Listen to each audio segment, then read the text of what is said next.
Abuja Declaration of 1989 was designed to Islamize Nigeria and Africa.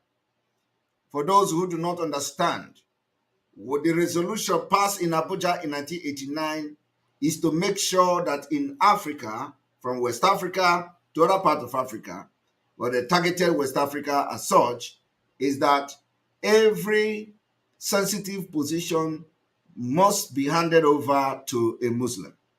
So starting from Nigeria, they want the president to be Muslim, they want the vice president to be Muslim, they want every strategic positions in Nigeria to be occupied by the Muslim, and by doing so, the Islamization will be more easier for them. And I can tell you today that they have achieved, the biggest percentage of that particular Abuja Declaration. But this generation, which you are part of, has come, and we are going to end and stop it. And by stopping it is by disintegrating Nigeria. By stopping it is by Biafra breaking away in 2023, which is next year. By stopping it means that you want to support whatever we are doing to put an end to it. So I thank you as you welcome. You may also wish to share the broadcast, because we don't have time to start longer jingles. So welcome to this broadcast and share it to people. Before we start, we are going to make some expose on those who killed Inkonso. Those who killed Inkonso. The reason why I am going to start this broadcast with the people that killed Inkonso is that they are now after the family of Inkonso. They are now after the family of Inkonso, and they believe that some of the family of Inkonso may rise up tomorrow to know what happened to Inkonso. So they feel threatened. They feel threatened by, for the fact that somebody is still there in Inkonso's family. So, and then we are going to also put a warning to the person that they are using to kill. A man, a criminal called Chinasa Nworu, who is the mastermind of Inkonso's death. He is now after the family. And of course, the person that he is using to kill, we have come to know you. And those who may know you, they will hear your name today. So, and of course, it is going to also be a warning and to the notice of the world that should, in case anybody dies in Inkonso's family, it will be blood for blood for Chinasa Nworu. Now, I want you to also pay attention to the people, how the one they call Nwangwere, the involvement of Nwangwere called Darlington, his involvement in coordinating the hitmen for Chinasa Nworu, his involvement. And of course, some of you know, nothing is hidden in this struggle. If you think you are going to commit atrocities and go away with it, you will be disappointed.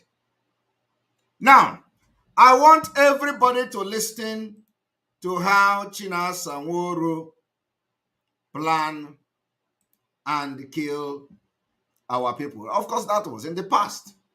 If he tries again, we will tell him that also in his vein, blood runs in it. This agitation has taken a new dimension, like you all know. You can't kill Biafrans again. Not while we are here. You can't.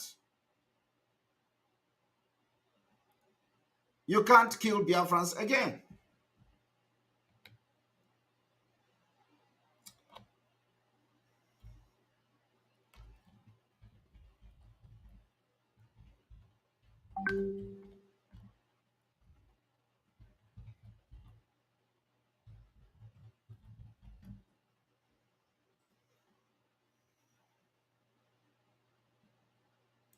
So I want everybody to listen and pay attention very, very attentively.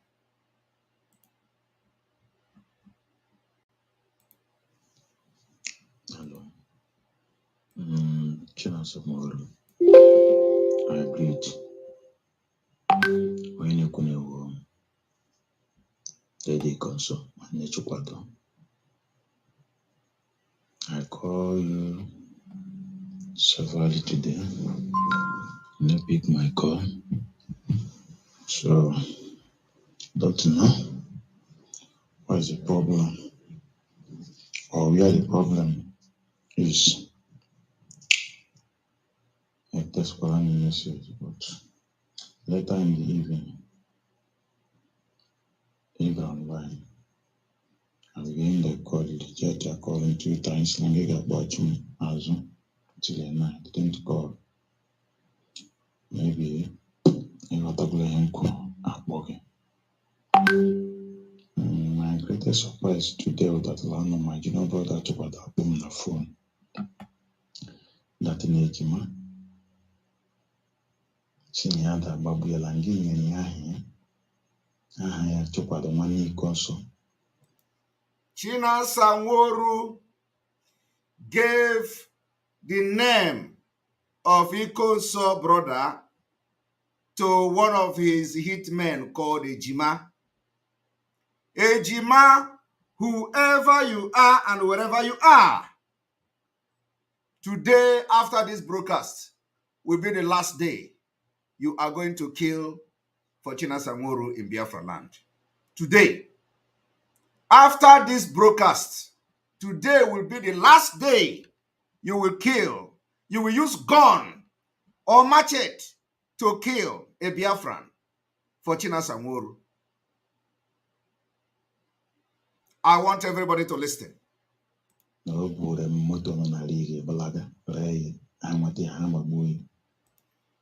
Chinasa Nworu claimed that Ikonso brother snatched car, stole car from somebody.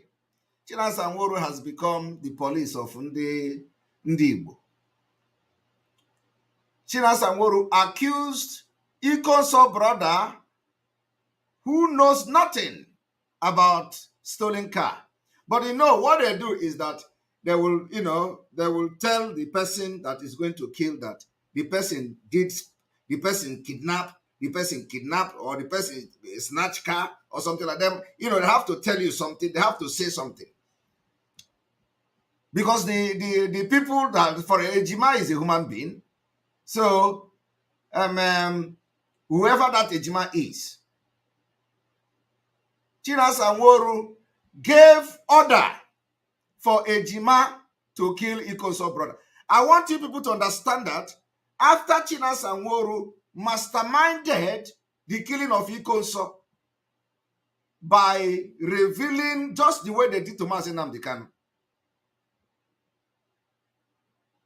Now, they are feeling threatened because there are still men in Ikonso's family.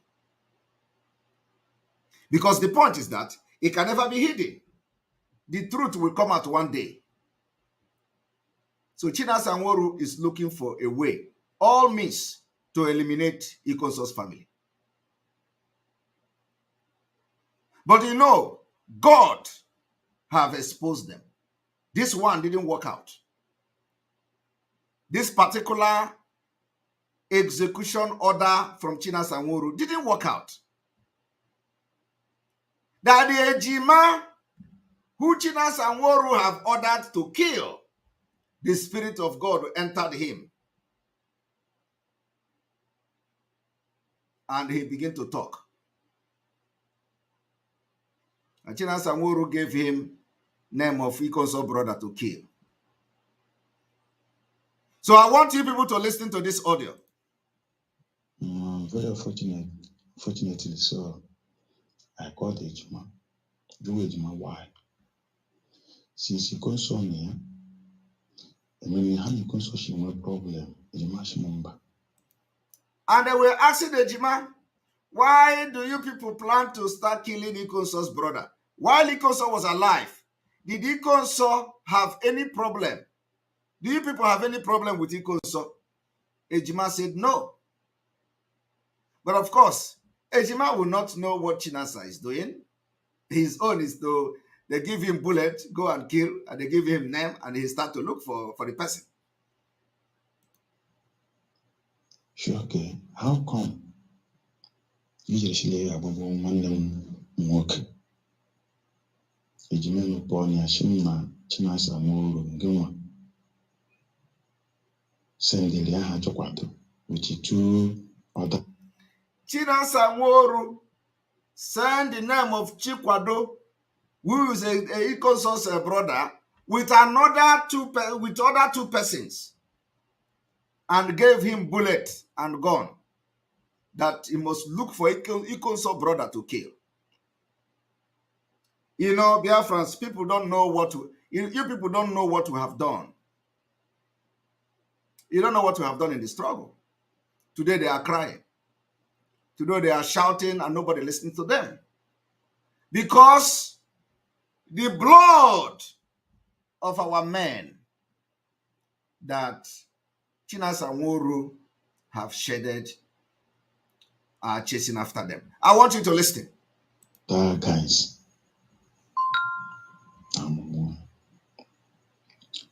The Chinasa Pachapon line, Ejima Pacham, how come? I guess I need to take a Hatipadohana radio.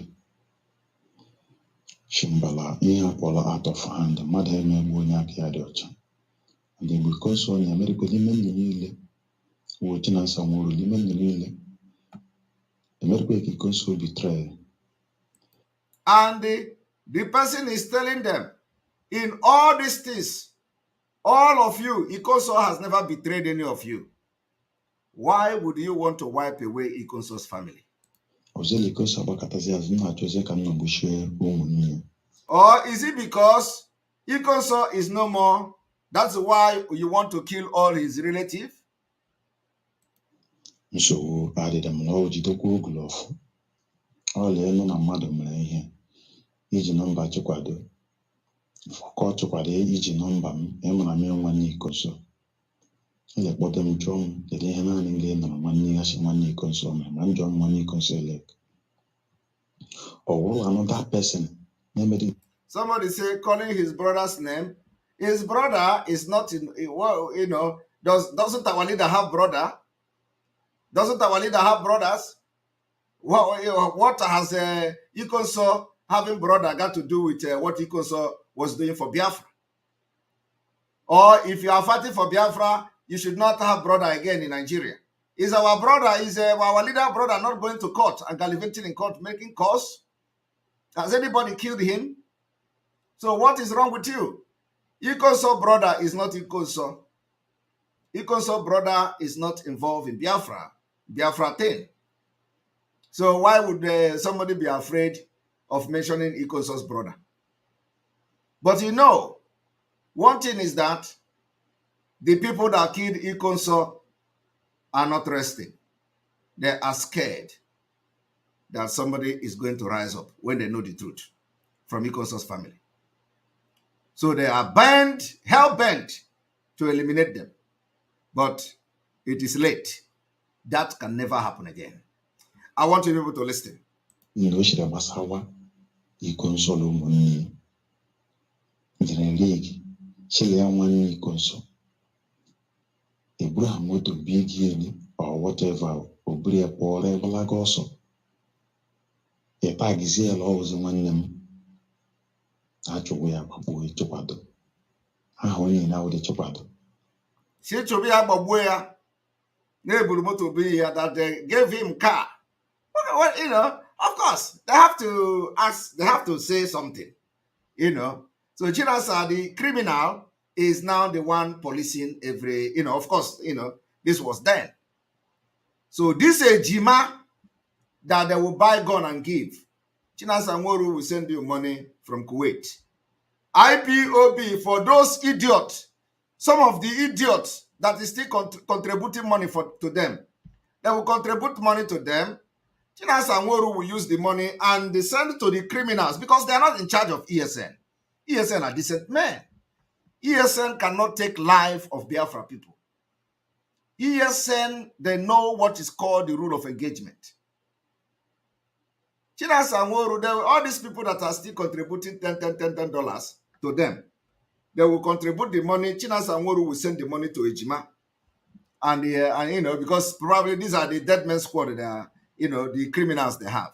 And then that one will buy bullet, put in the gun, and begin to hunt for the people. And then one day they will kill the person, and they will use one hopus or the mask car to carry the person. They will parade it. They will show you, oh, we are in Biafra. This is ESN. They are not ESN. They are not ESN. Ejima, your name is now in the public. And we're going to know who you are. He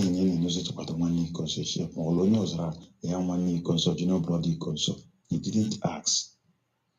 And then I because she relate. I mean, one equals no struggle. Immediate. So, yeah, Prince Darlington. Are you hearing it? Akpaba Prince Darlington. Ndị Osochegbu. Prince Darlington, point and kill. Some of them, they hide somewhere. The only thing they do is to aid the people that are committing these atrocities. And of course, their own is that once the recharge card money is coming, they are okay with that. This one where is the one telling you who Ikonso was. I was with Ikonso. I live with Ikonso. I eat with Ikonso. I did this and did that with Ikonso. He come to tell you what is the real meaning of Ikonso. Come to tell you why they are calling him Ikonso. All these stories, he knows them. But all of them were there. The only thing is that the Ejima, the spirit of Ikonso possessed him, and he revealed that he has been mandated to kill the brother. Inshallah, Apolange 2-3 times he picked the call up. All right. And the emotion on WhatsApp didn't respond. Okay. I'm losing a short time. Are you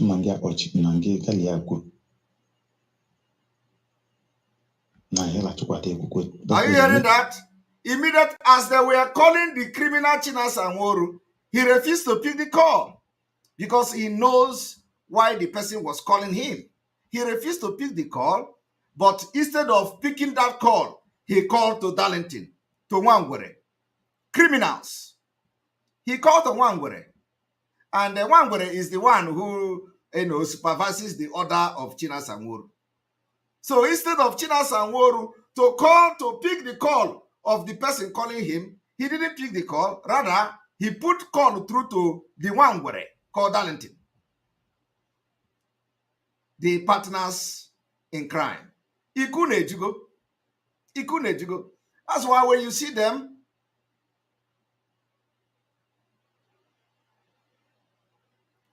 somebody say, I should stop interpreting. There are people who don't understand what he's saying. I am such a thing. mkpachi ejima azụ shi ejima akwanụna ejima shikpa m yes la nke kpọkwara ya within that time ahụkwa nke kpọkwara ya Okay. gawazie la ọrụ kpachikwado all this that like kọwa. Okay. After when the whole secret has been revealed, this bedbug criminal Nworo refused to pick the call. Rather, he called the one called Darlington, and then he called the killer Ejima. That Darlington is working with the Ejima to eliminate the Ikonso's family, and he will turn around and be telling you how they are together, how Ikonso is the best, how Ikonso is his friend, how this and that. But behind Ikonso, Darlington was looking for a way to eliminate the families. Do you understand? Listen. Akụkọ na-enweghị meaning. Okay. Kwa ihe mmadụ tụkwado ma mebi na wezigala Chineke jọsọ review ihe anyị ewu onye ọla tụkwado nọrọ onwe ya ma. Are you hearing it?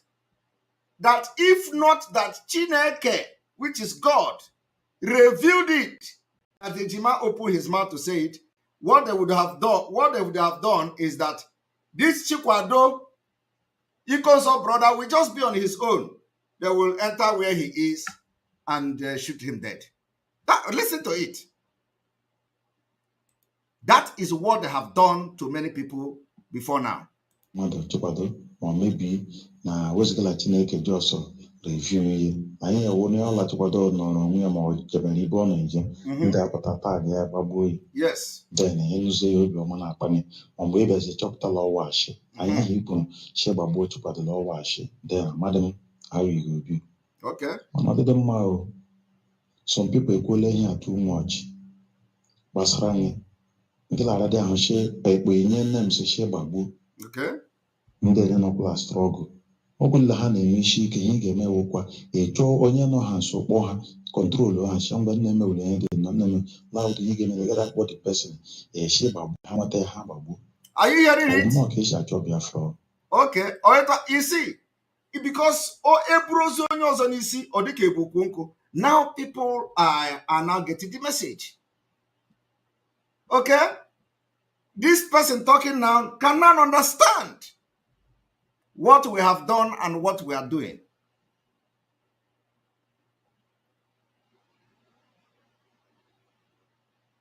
Do you understand? Mkpọwazie gị kemgbe a pike dị kọlụ otulekwe nye mmadụ mekwere mmadụ shila ọ dị mma ademekwe ahụ. Okay. Ademekwe ahụ nye isi ka mma na anya na-abụ okwu ka mma wa na nwa n'ọnụ mmiri okwu ịgwakwana m ha ahụ ishere enu but ịchọ dị n'ime nsogbu adịdị mgbe n'udo. Thank you. Because he has been busted.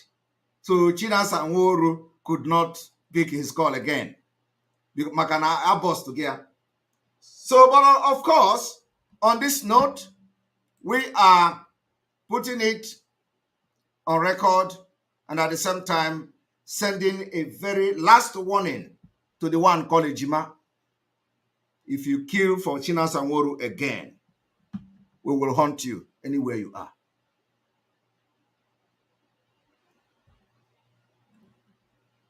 Of course, you have been doing it, so maybe I've done it in the past, but now you can't share the blood of any Biafran and go free.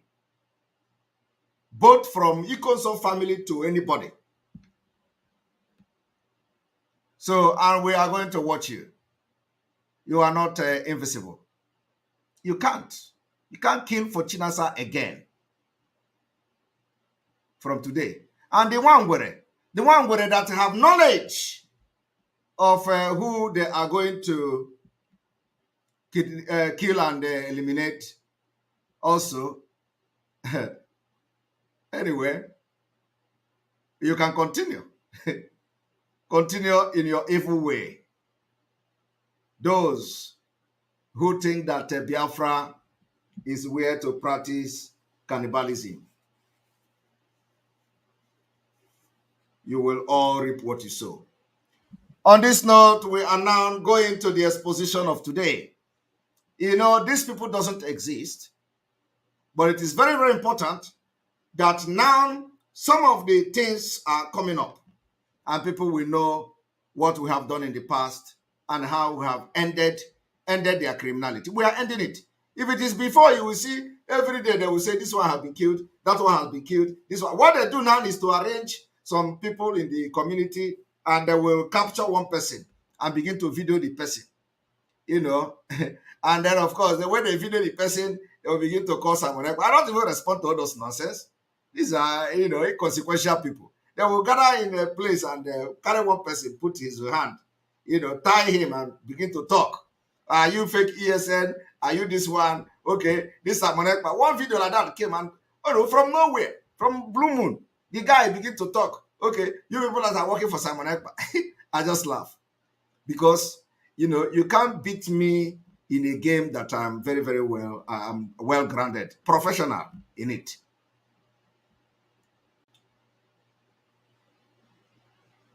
All right.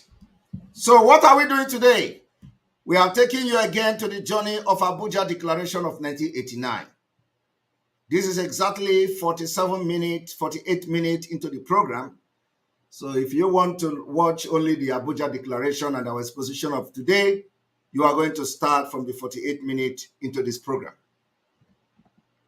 And so therefore, you know the continuation of what we have yesterday, exposing how far they have gone in their Islamic agenda. Now, I want you to listen to this.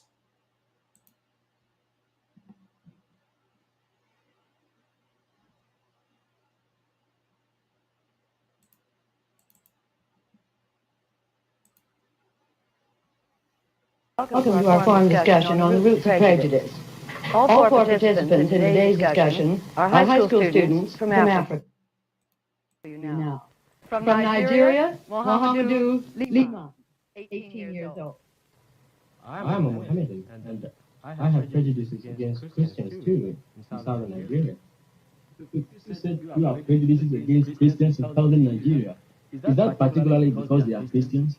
I'm a Christian myself, but I have no prejudice against Mohammedans. I rather prejudice against whites. Am I right? Let me ask Mohamedou another question. You said at the beginning that you were Mohammedan, that Nini was Christian, that you had some prejudices against Christians. Yeah. Let me ask you a fairly frank question. Do you have any sense that Nini from the Gold Coast is less purely African than you are? Yeah, I often feel that. Why? You see, we in Nigeria, and now part of Nigeria, northern Nigeria, we often feel that Africa is for Muslims, not for Christians. It's meant for Muslims. And did you hear that? As far back as 1950 something, the man is telling you that there in the northern Nigeria, believe that Africa is for Muslims. Do you understand that? He said they believe that there in the northern Nigeria, as far back as 1950 something, that there in the northern Nigeria believe that Africa is for Muslims. This particular mindset is what gave birth to Abuja Declaration of 1989. I want you to know how far they have gone. From this 1959 to the 1989, you can check how many years. They didn't stop from there. They continue to pursue this thing, and in 1989, the Muslims, they gathered in Abuja how to take over Africa. I want you to know, you see, when you don't have information, you perish. When you don't have knowledge, you perish. And what we do here is we bring pure fact and figures and evidences, what we teach. I want to take it back. against Mohammedans. I rather prejudice against whites. Am I right? Let me ask Mohammedu another question. You said at the beginning that you were Mohammedan, that Nini was Christian, that you had some prejudices against Christians. Yeah. Let me ask you a fairly frank question. Do you have any sense that Nini from the Gold Coast is less purely African than you are? Yeah, I often feel that. Why? But, you see, we in Nigeria, and now part of Nigeria, northern Nigeria, we often feel that Africa is for Muslims, not for Christians. It's meant for Muslims.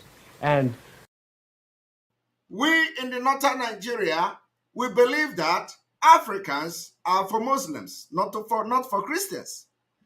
Did you hear that? We believe that Africans are for Muslims, not for Christians. And they've continued to pursue that particular agenda. So let us listen.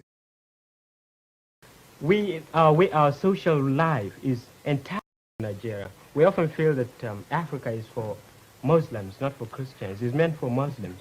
And we in Nigeria, we often feel that Africa is for Muslims, not for Christians. It's meant for Muslims. And our social life is entirely different from the Western ways. We are totally opposed to it because it sort of try to disassociate our religious principles.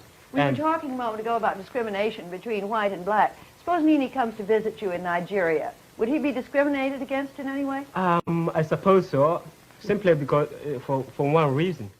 And I try to have it. Now, listen to this one in 1965. Listen. Northernized, and now all important posts are being held by Northerners. In actual fact, what it is a Northerner first. If you can't get a Northerner, then we take an expatriate like yourself on contract.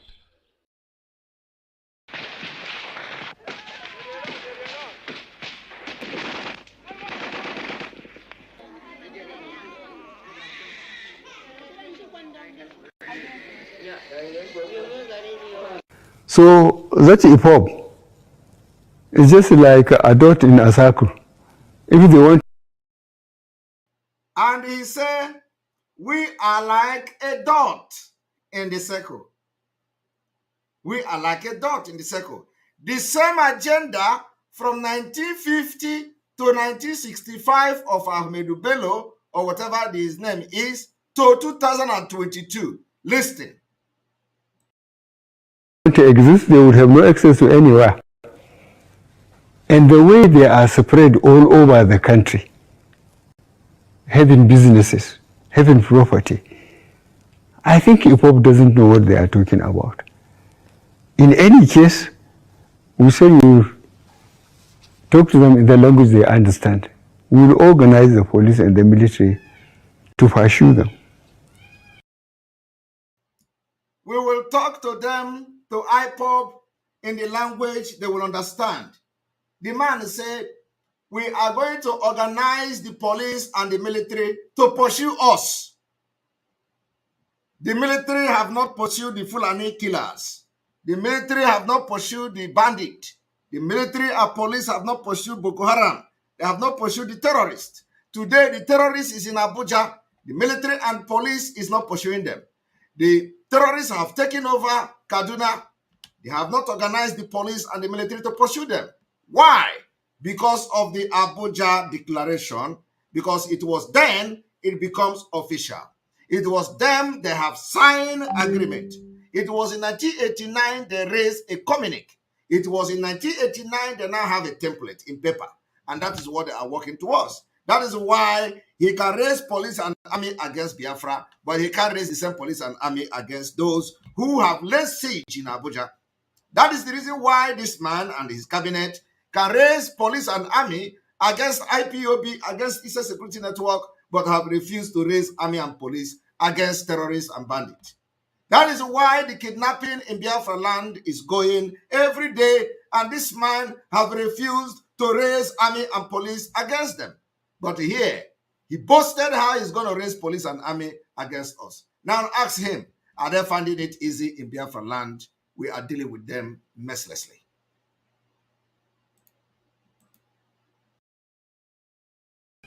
That's what we can do, and we will do it. Let me make some revelations, because some of us also have our own intelligence networks. We have met with some of the bandits. We have met with some of their high commanders. They told us that one of the northern governors is the commander of Boko Haram in Nigeria. Boko Haram and the bandits are one and the same thing. They have a sophisticated network. During this lockdown, their planes were moving up and down as though there was no lockdown, moving ammunitions, moving logistics, moving money, and distributing them in different parts of the country. They're already in the south, in the rainforest of the south. They're everywhere.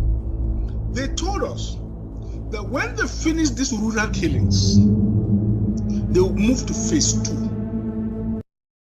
Are you hearing that? You see the reason why nobody must bring any campaign to Biafra territory.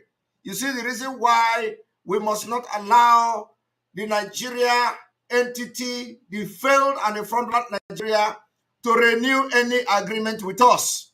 Because if we renew that agreement, the people you see here are coming. They're already there. We must make sure that the agreement of one Nigeria is not renewed in 2023, not in Biafra land. And of course, we also join hand with Oduduwa brothers, Sunday Igbo and co, to make our voice very strong. That the ultimatum that the Oduduwa nation, Oduduwa people have given to Fulanis is the same thing applicable to Biafra people starting from today. So it is not just about the terrorists in uniform and all that. So as you are looking at this, they are already, not that they are coming, no, they are already in the forest. They are kidnapping and you are paying them ransom to fund this particular war that they are going to start very soon. So for the reason of this particular insecurity and jihad against our people, we are making it very clear. We have already made that declaration. There will be no election. We can never renew this particular fraud.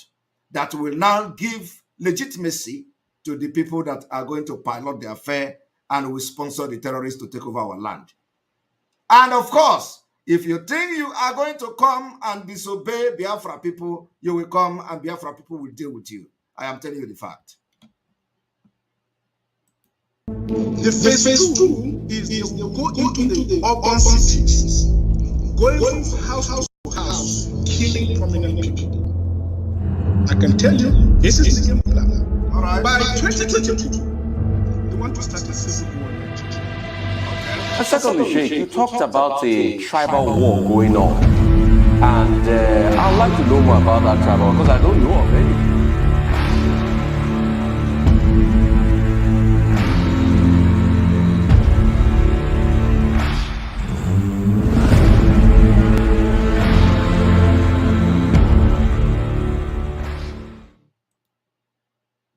Now, that is not all, okay?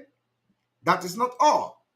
We are still on Abuja Declaration of 1989 and how far they have gone. I want you also to listen to this. When you look all around you and you see poverty in Nigeria today, you think it's by accident. It's not by accident. It is by design. Poverty and ignorance are important ingredients in the maintenance of feudal orders. Do you understand what that means? The reason why you are into poverty today, the reason why you have no food, you have nothing to talk about, you have nothing to write home about, is that is the feudal, the Fulani system of rulership is to make sure you are poor. They will bring you down to their level of poverty and beat you with experience, so that you don't have the tenacity, the audacity to rise up against them. That is why they are so bitter that we are all over the world doing things they didn't think it will happen today. Simon Ekpa is talking from far away abroad, talking to people in Nigeria. They don't like that because, they thought that every Biafra would be in Nigeria, so that by now they would have used military and police to even. Do you know what they do? They are regulating everything. They, they regulate the media, they go to Google, they go to YouTube, they go to Twitter, ban IPOB, ban Biafra, ban this, because they could not give us poverty. We ran away from poverty. They couldn't force poverty into us. That is why we are pumping money into our land every year, billions. Because if they know how they are going to tell, the people in diaspora, the abroad, the government of Europe and America, that anybody that comes with Nigerian name, make him poor, they would do it. They would put call through to the government of the world that if you have a Nigeria there, please make sure that Nigeria don't rise. Make sure he does not become a millionaire in your currency. They would do it. Because when you become a millionaire, you are a threat to them. They know one day you are going to rise up. So I want you to listen. All you know, the more questions you would ask. And they subject you to ignorance. They make you to be ignorant of everything. Because when you have knowledge, you are going to be asking questions. So this man is speaking like me. That's why I say every northern Muslim from A to Z will be comfortable in Islamic State of Nigeria than a secular state, where Simon Ekpa will challenge them, where Mazi Nnamdi Kanu will agitate, where Sunday Igboho will rise. So they are going to be comfortable in Islamic State, where they are governed by Sharia, than where somebody will rise up from somewhere infidel and begin to challenge them. And because of that, it designed the system of Nigeria to make you very poor, and your education will be rubbish. You see, education, they will buy cars for Niger State with 1.4 billion, but education is zero. ASU is on strike. Universities, they close down. Children are not going to school, but they are buying cars to another country. And nobody is talking because your brain in Nigeria, that is why we say we have taken the right to make decision away from you. We are now, we have taken the right of guardianship to everybody in Biafra land. I am telling you, not all of you are bad, but not all of you have the brain dead, but majority of those who have not believed in Biafra are all brain dead. So we have taken the right of, making decision. The guardianship right has been taken away. We strip it away from you people. Because the system of Nigeria is designed to make you ignorant and to make you never to rise up. And that is why we are rising up for you. You can imagine where I am here telling you what is happening in Nigeria. Are you not ashamed? That is the reason why I will be here telling a man who is a leader in Nigeria what is happening in his own state. He don't have knowledge about what is going on in his own state. He don't have knowledge that the Bubago in his state is not, they are not Igbo people. He is not unaware that the security outfit launched by Anambra State Governor, they are involved in kidnapping. He is not aware that the second in command of Anambra Vigilante is in Nigeria police custody for kidnapping. He is not aware. Because they designed it. They designed the country for you to be like that. That is why if some of you don't know why we are shouting every day. They tell you, oh, Mazi Nnamdi Kanu have finished the broadcast. Who told you? Mazi Nnamdi Kanu say we are going to shout till Biafra come. Because any day you stop shouting, any day you stop this lecture, any day you stop this awareness, everything you have taught them before will disappear. That is the rottenness of the system. It is called the feudal. Now I want you to listen to this man, how he explained it. In the maintenance of feudal orders. The more you know, the more questions you would ask. And the richer you are, the more time you have on your hand to think. Your capacity to use your brain is a challenge to feudalism. That is why you have weaponized ignorance chasing Nigerians around. The poverty you also see is by design. Because the poorer you are, the less likely that you are going to ask questions of those who rule you. So you have this idea. Are you hearing that? The poorer you are, the lesser you are going to ask questions. And that is why nobody is asking questions. That is why none of them, they are asking questions. Even if they are rich in cash, they are poor in their brain. Very, very poor. All of them. Nobody is talking. Fulani will kill you. You will not talk. Fulani will, you just be there and begging. If they say you have to be a president, you are begging. You are begging them to zone it to you.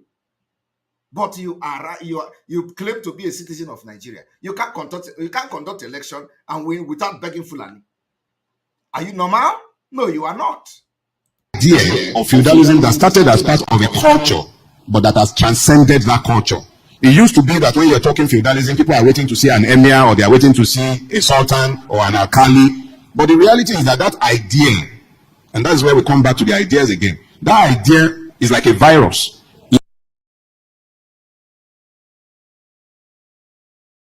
When you look all around you and you see poverty in Nigeria today, you think it's by accident. It's not by accident.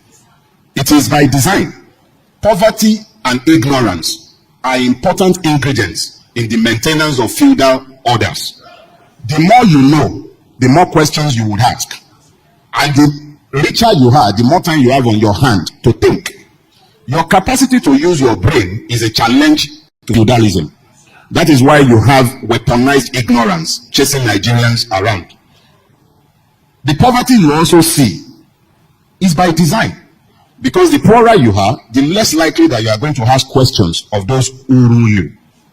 So you have this idea of feudalism that started as part of a culture, but that has transcended that culture. It used to be that when you're talking feudalism, people are waiting to see an emir, or they are waiting to see a sultan or an alkali. But the reality is that idea, and that's where we come back to the ideas again, that idea is like a virus. All right. So you've just listened to that.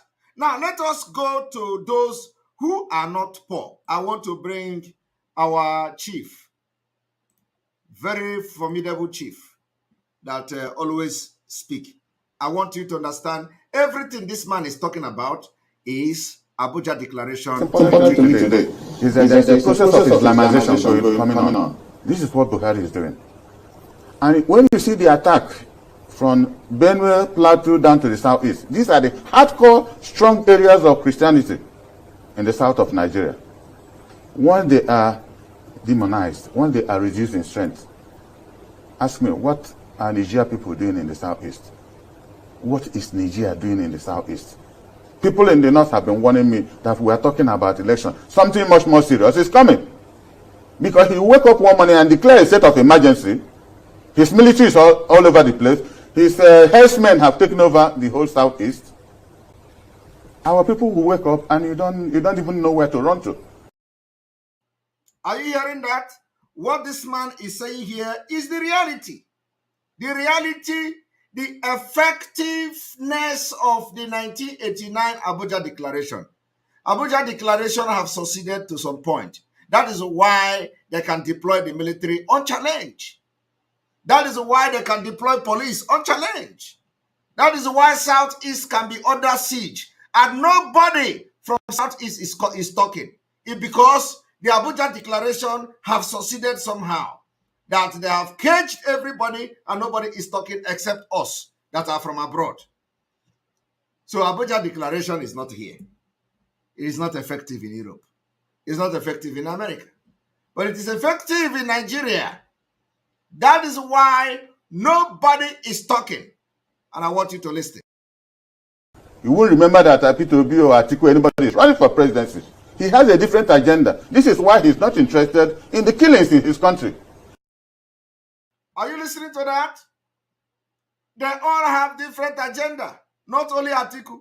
Peter Obi is not talking about the killing in Biafra land. And the idiots, the people that Fulani have used Fidel to destroy their brain, who cannot think, who cannot ask questions, they are even not eating 3 times a day. Some of the people shouting obedient, they don't eat. So how can somebody who doesn't feed himself very well will be thinking normal? They will say, Obi, we are obedient. Obi is coming. If you engage them on discussion, like intellectual discussion, hey, Chineke God, you will be throwing up. Because ndị abu iti boribo iti abụghịkwa iti nke iti gbajiri chalk.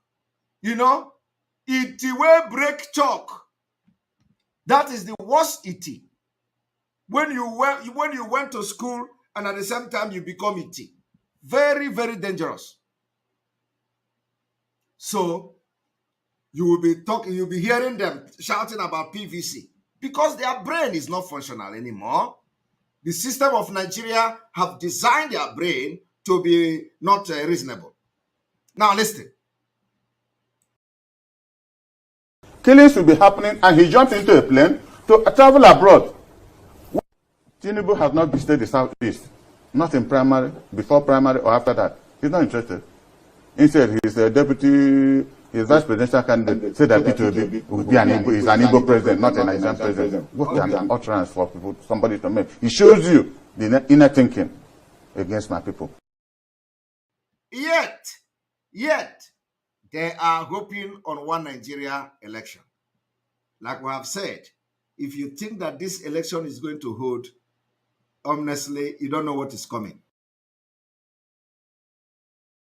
Why must he say that P2B will be an Igbo president? Why? Why makes that kind of statement public?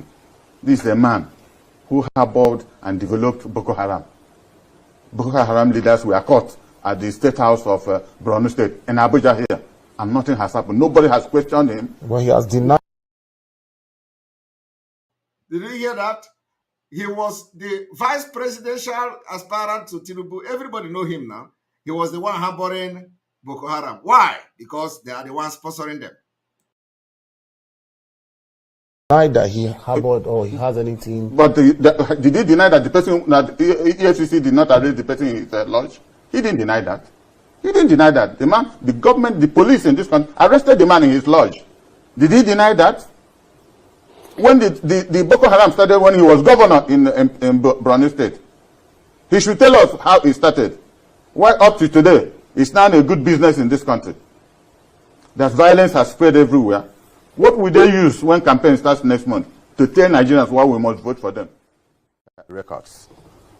Records help me. Every morning, in the past 5 years, when I wake up in the morning, there's a program on AIT. People, they conduct a Catholic Mass. And after that, there's a program for 15 minutes called Light of the Nation. If you listen to that program, you'll be a better Nigerian. Whether you're a Catholic, an Anglican, a Muslim, it's been a point of duty for me to listen to that program. It motivates me spiritually to at least be honest to myself. And I say this in realization of the fact that people, especially in my region, in my zone, live on a lot of beliefs and passions, not factual truth. Until you remove passion from the fact, then you start seeing clearly. And I say this because the P2B saga is a young man I love so much. I don't think politically anybody has done to him what I did.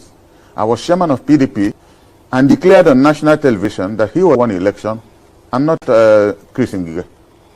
And Obasanjo and the national chairman then called me on emergency. I said, what did I do this? And I explained to them why I did what I did. By the time I said that, I didn't know who P2B was.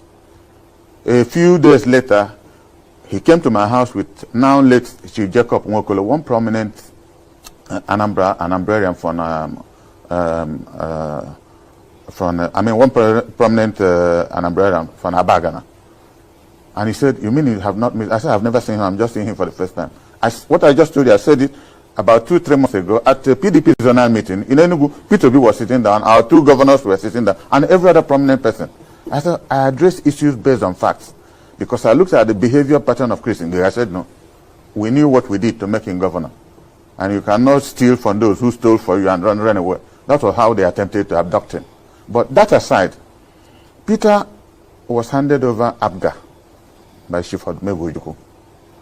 The concept of Ojukwu doing that was for him to organize the rest of the Igbos. That it is now, it appears to him impossible that we can get anything out of this country. Let us look inwards, like the Chinese did, and develop our place. Use the resources, human and material God has given us, and develop our place. Leave Nigeria for the moment. Because like if you go to Ecclesiastes 3, 1-9, it says there's a time for everything under the sun. a time to live, a time to die, a time to do this, a time. So we read that and we take it for granted. There is a time for everything. Nigeria say we are not part of it. Short of putting it in their constitution, they have virtually told us, and this government has emphasized it more, that we are not part of the system. Only yesterday on your news, the President of the Federal Republic of Nigeria was consoling the government and people of Niger Republic that 5 Niger Republic people and some policemen were killed in the southeast in their duty post. In their duty post on AIT News yesterday.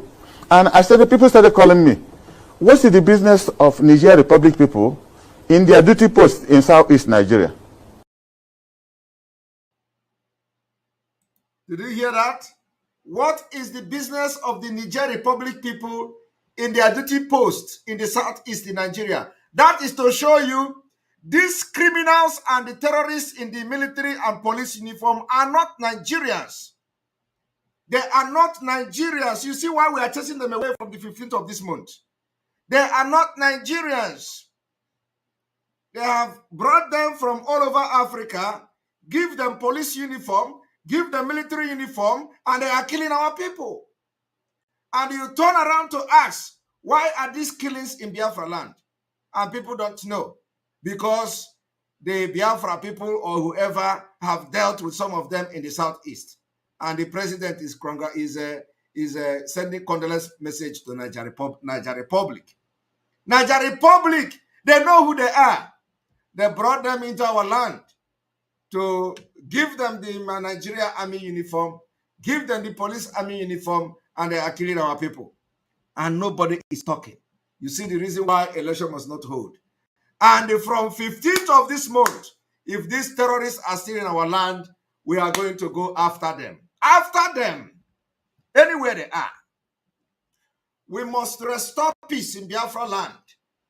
We must restore sanity in Biafra land. We can no longer be under siege. We are now in liberation of Biafra. We will fight them anywhere they are. Go and mark my word. We will fight them where they sleep. We fight them where they stand. We fight them where they drink water until they leave our land. From the 15th of this month. It is already happening. We are not waiting for till the 16th. It is already happening. I'm telling you the fact. The liberation and the fight for Biafra freedom have already started. You'll be hearing the news. We are not waiting for 16th. I am telling you the fact. We have already started liberating Biafra. The liberation of Biafra have already started as I'm talking to you. It is from now you are going to know how we are going to fight these people. I want you to listen. That's when I knew. Because people had told me before now that look at everything Buhari is doing towards Nigeria. Building rail line, everything he's doing, that he's from Nigeria. And I called a lot of people, what is going on in this country? For the first time, people were killed, and he's showing condolence. He felt so sad that he instructed Ohaneze, everybody to investigate and let him know who killed them. What happened? But thousands of people have died in Plateau, in Benue, in Southeast. He has never even offered condolence to any state government about any deaths caused. Well, he does put out statements. Well, that they're on top of the situation. On top of the situation is not a condolence message. We have seen them on top of every situation. His state, Katsina state is overtaken now with violence. He's on top of the situation. I think yesterday the senator representing him resigned from APC and joined PDP. He's on top of the situation. So what I'm saying in effect, Peter's presidency, exciting to me because I know him personally. Achievable is what I want him to prove. Because what he's doing now is what he would have done a year ago. And I mean consultation. We have 5 governors, 2 APC governors, 2 PDP governors, and 1 ABGA governor. They all have candidates for the various elections coming up next year. Peter is running for presidency. He now has candidates in all those elections. So people are now asking us, disobedience, where do we stop disobedience? Is it on Peter or on the candidates following him down the line? This is why he now has problem in the Southeast. Okay. Because if he had had consultation with his colleagues, they would have sat down to say, now, Peter, what is the achievability of what you're looking at? Because of my interest in him, I had to go to the north. I went to the 3 zones in the north. I had the singular privilege with due humility that I have been state chairman of 2 national parties. I did the June 12th election as chairman of NRC in Anambra State. I was chairman of party as Ngiga was governor. 2 critical stages in the life of Anambra people. So I went calling all my friends in the north. What is the possibility of my brother becoming president? And they laugh at me. He says, is it the one you people are doing on internet? You win on internet. What did you people do in Osun State? Where they had a candidate who ran for governorship, only won his polling booth, lost his ward, lost his local government, not to the rest is history. But does that affect the what I'm saying, that is where the sympathy begins. This is an indigent. If they couldn't trust their own son who was running for governor, what is their business with Peter? Because the last program I had here, I warned about Igbo-nizing or Yorubanizing or Fulanizing the process. That is now where we're going to. The Igbo traders in Lagos closed market to register to vote for Peter. Now Yorubas are reorganizing. The Fulani houses are reorganizing. That was what I discovered in the north. And they don't know. Tomorrow they will tell you, oh, the Igbos, they are marginal. But they closed market. They closed market to go and register for PVC, just for P2B. Tribalism. While P2B was telling them, do not vote me because of Igbo, because I'm Igbo. They are going to register for P2B. They were even saying it. They say, oh, P2B is out, let us go and register for voters card.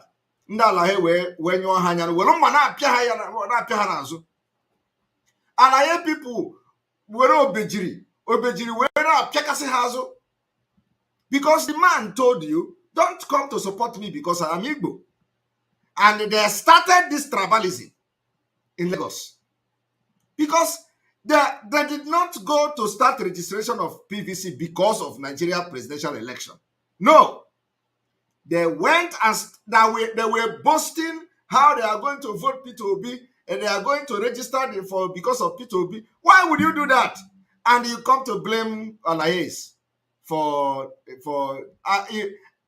told Alayes, if you see them next time, we're Obejiri and like this. And in a way that the mark will be there for a very long time. So that, Opatana Biafra, Onechete, the fuck up Omelona Lagos. Why I'm speaking Igbo, this one I'm recording. Okay? How can you live in Lagos? You want to be a smart man. You want to be a smart man. You come out. I want to go and register PVC. P2B must win. P2B must win. If I was there, it's just that the thing is we don't have the time. It was the time that we were so busy. Otherwise, I would have made a very big program that this Yoruba vote to make PVC. Stupid people. Honestly, this is so annoying. But at the same time, you wouldn't blame them. Because the system of Nigeria have destroyed their brain. And they don't even want to learn. You see them lying like in the lying online. And we close our shop.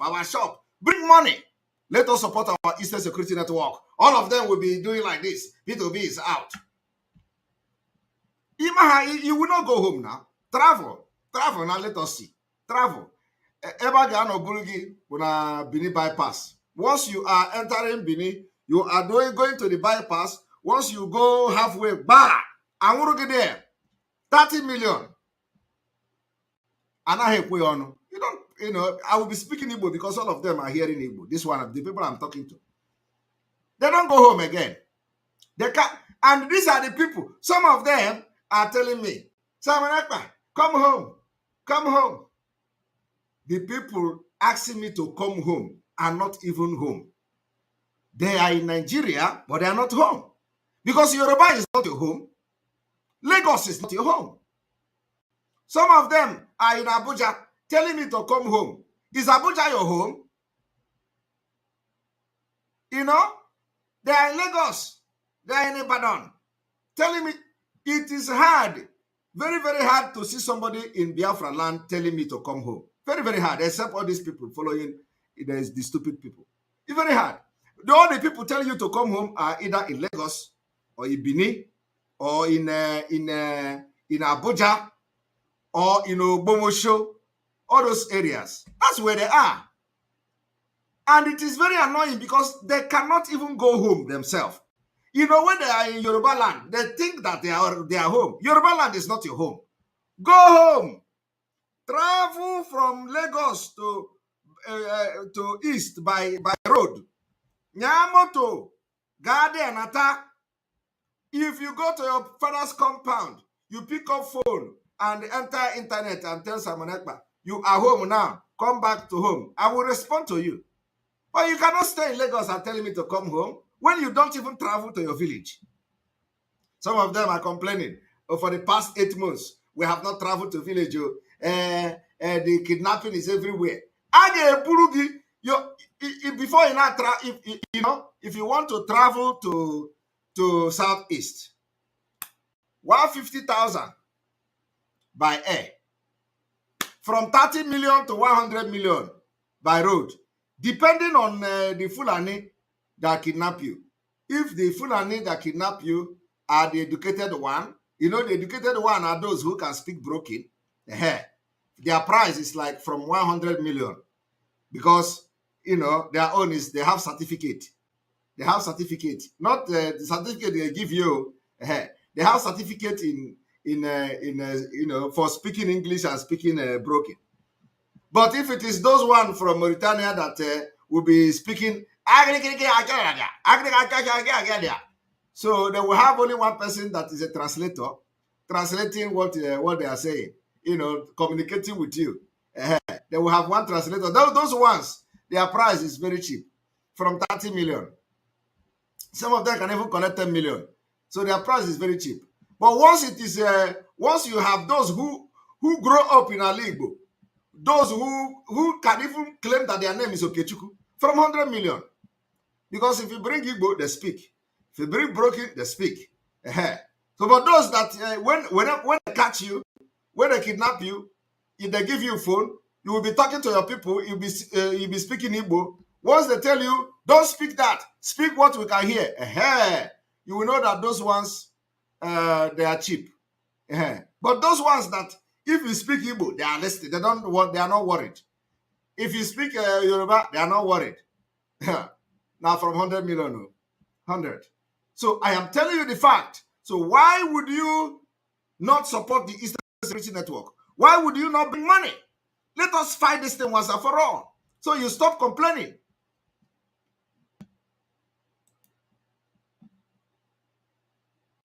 So, and I was wondering, how then will he win? Assuming he gets most of the vote in the southeast, where will the other votes come to give him 25% in at least 24 states? But how does all of this affect you? Did you hear that?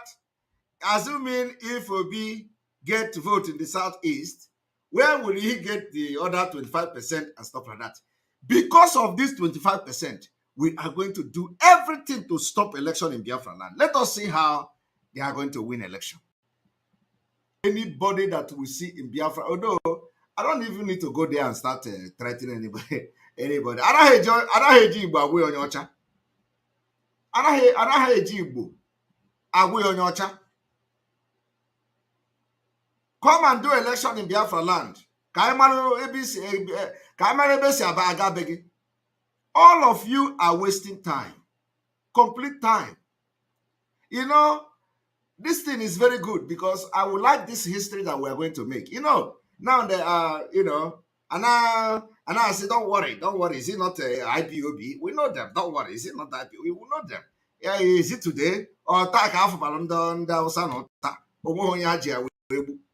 happen on the piano election.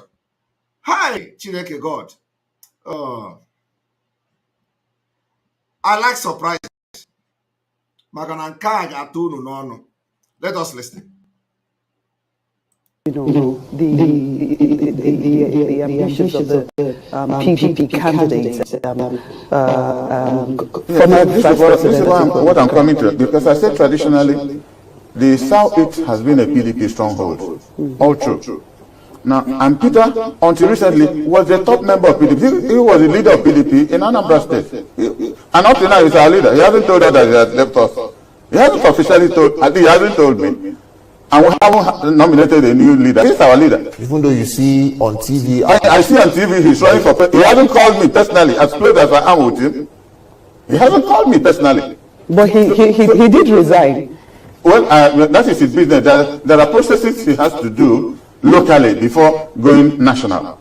Because people have suffered for him. People have taken risks on his behalf. With the least we expected him to do is to call us on a meeting. You don't need to offer lunch. And say for reasons 1, 2, 3, 4. Because we started getting worried. When Atiku was declaring in Abuja here, P2B attended the declaration. Not only did he attend, he took up the microphone and said that Atiku was the greatest human being to unite Nigeria. He gave 4 adjectives supporting Atiku. And people started asking me, does he want to be vice presidential candidate again? I said, I don't have an answer. 2 days after, he went and declared his own presidency. Campaign will start next month. I want to, when people ask him of all the positive adjectives he used on Atiku, how then will you start comparing yourself with him? Okay. How then do you start saying you perform better? The same question I have asked is like this man is. It's like this man. It's like this man is watching our program. How can this man ask the exact question? It's like somebody is taking notes. It's like this our chief is watching this program. How can this man be asking the exact question I asked when this man called me to be was praising Atiku and calling him his his boss. This man is speaking like autopilot. Oh my god. Chai! This man is speaking like autopilot too. He's very carried. This man is very carried. He's very carried. I can tell you that. He's very carried. When he said the best thing anybody could say about a candidate. In fact, he did the election for Atiku Abubakar. So the danger of what he's doing, if our people are sympathetic to vote for him, it's equivalent to voting for Tinubu. Because to touch a core part of PDP, which is the Southeast, and they vote for Peter, and there's no way that vote leads us to victory, it's an advantage to Tinubu to win. Because I don't see the hard points of APC where he's going to touch. First election has happened in Oshu, they failed woefully. The votes he will get in Lagos will be called Igbo votes. They might be up to 20-25%. Put the date I'm saying this today and see what the rest of Yorubas will do when election. Because for them now it's turning tribal. Every group is now defending their own people. So if we assume we defend Peter, where will he lead us to? We'll be removed more from the government, we will not be part of the system.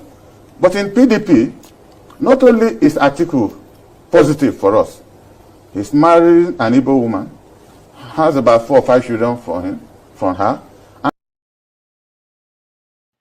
Hi, Chineke God. when you think, hi, politician. Hi, Mokema, you know, Chineke God. Atiku marrying Igbo woman is not. Is this man aware? Is Atiku still marrying an Igbo woman? Igbo woman is no longer Atiku. Igbo woman is now working in Meyete Allah law firm.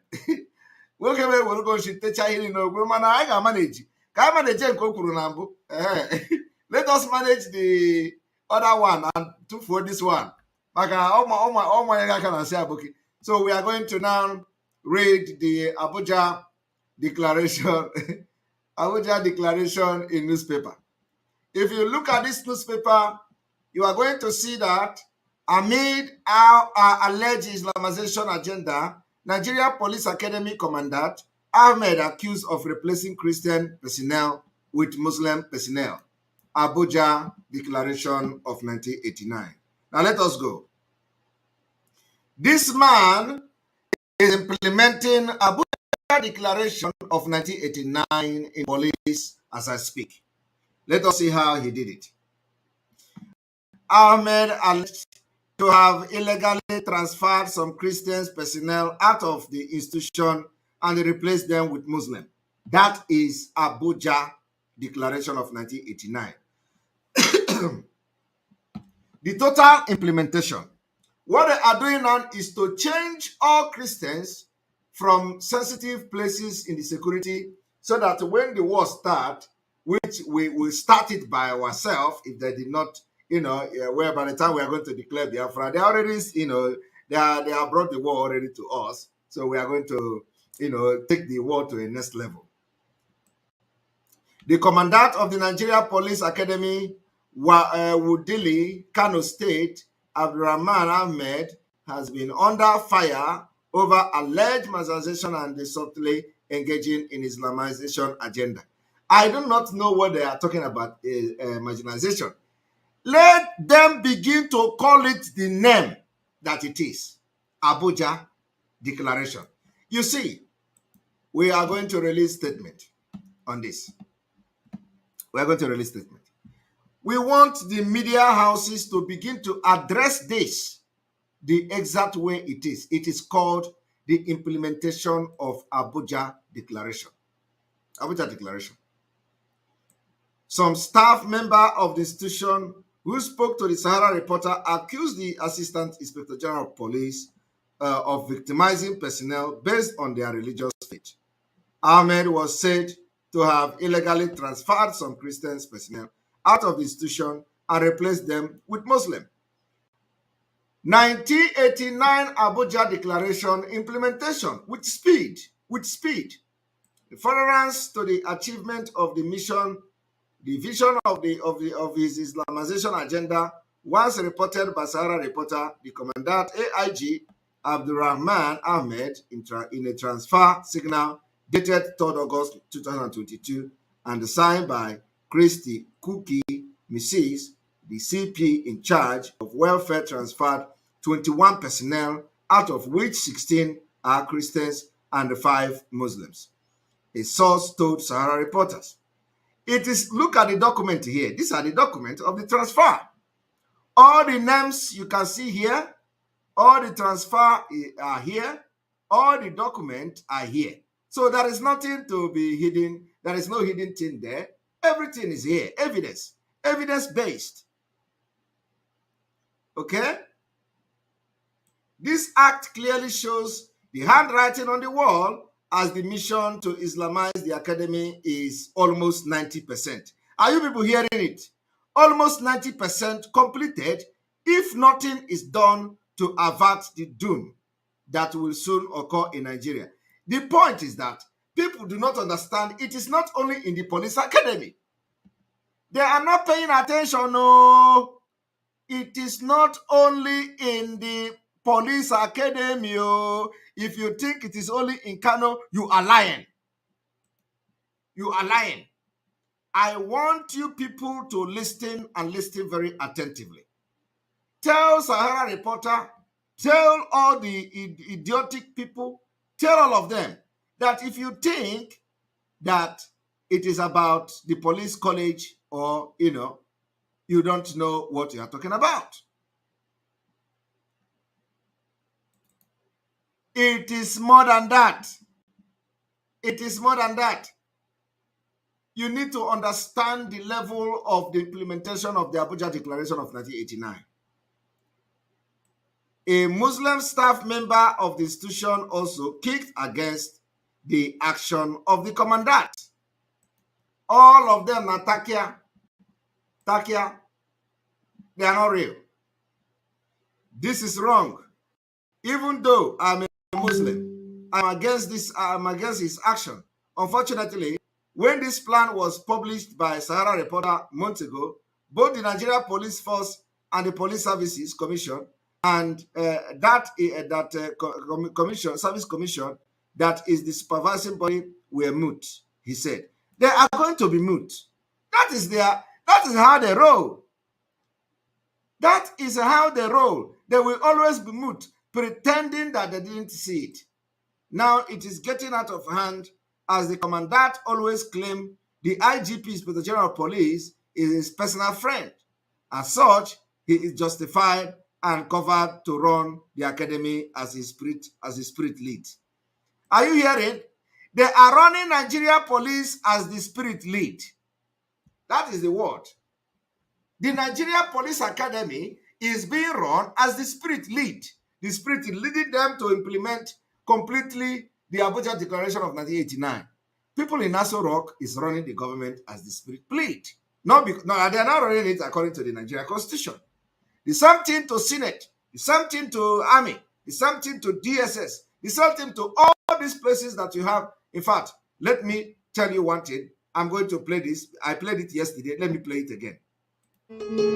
You have President, Northwest Muslim. You have Senate President, Northeast Muslim.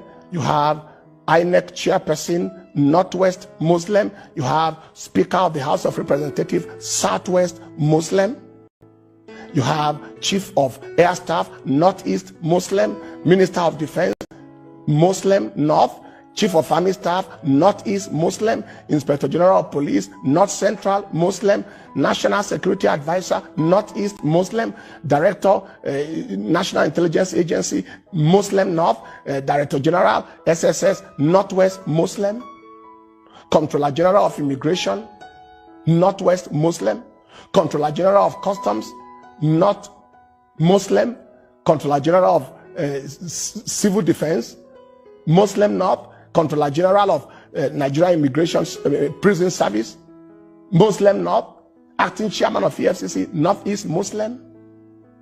Chief Justice of the Federation, Northeast Muslim. Code of Conduct Head, Muslim, Northeast. Managing Director, Post Authority, Northwest Muslim. NIMASA, North Muslim. NNPC Managing Director, Northeast Muslim. Minister of Education, Northeast Muslim. National Universities Commission, Northwest Muslim. JAMB, Southwest Muslim, and so on and so forth. We can keep on going on and on. So now, what does that tell you? What does that tell you? What it tells you that all these places mentioned, they are running their affair of those places as the spirit pleases. Hey, Chineke God, they are running it as their spirit pleases. All these places, all these people, he mentioned their name now, DG this, DG that, Comptroller General this, all of them are Muslims and they are running it as the spirit pleases them. How does the spirit pleases them? Always remember the Abuja Declaration of 1989 to make sure that the strategic position in Nigeria and other parts of Africa is taken over by Muslims. Now, I am going to now play another video that I played from the beginning because there are so many people now watching that particular this particular exposition.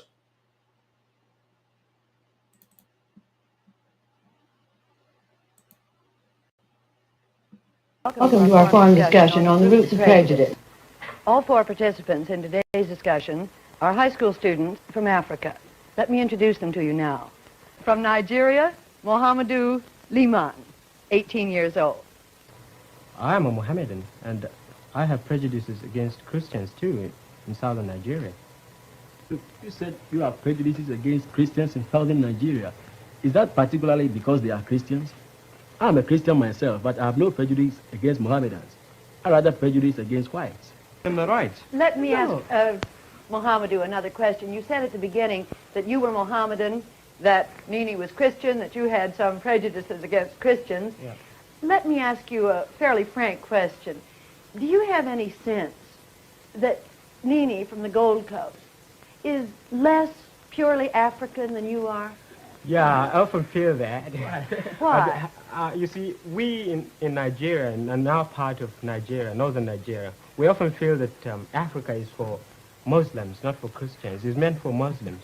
And have you heard that? there in northern Nigeria in 1950 believed that Africa is for Muslims and not for Christians.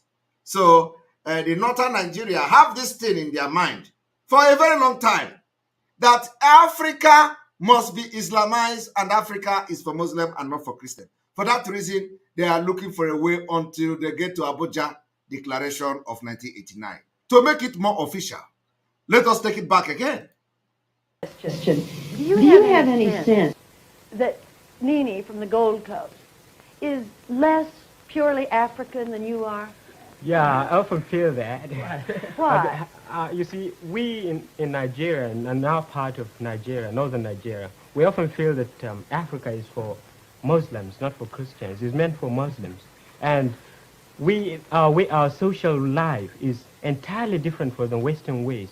We are totally opposed to it because it sort of try to disassociate our religious principles. We were talking a moment ago about discrimination between white and black. Suppose Nini comes to visit you in Nigeria. Would he be discriminated? Now, do you see where the problem of Nigeria lies? Do you see the problem?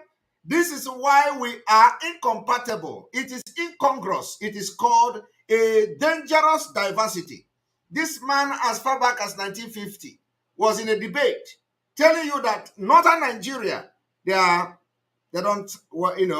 they believe that Africa belongs to the Muslims, that Christians shouldn't be in Africa. As far back as 1950. And this mindset has been what they are using to govern Nigeria till today. That is why you see in the police college, they are now removing Christians and bringing Muslims.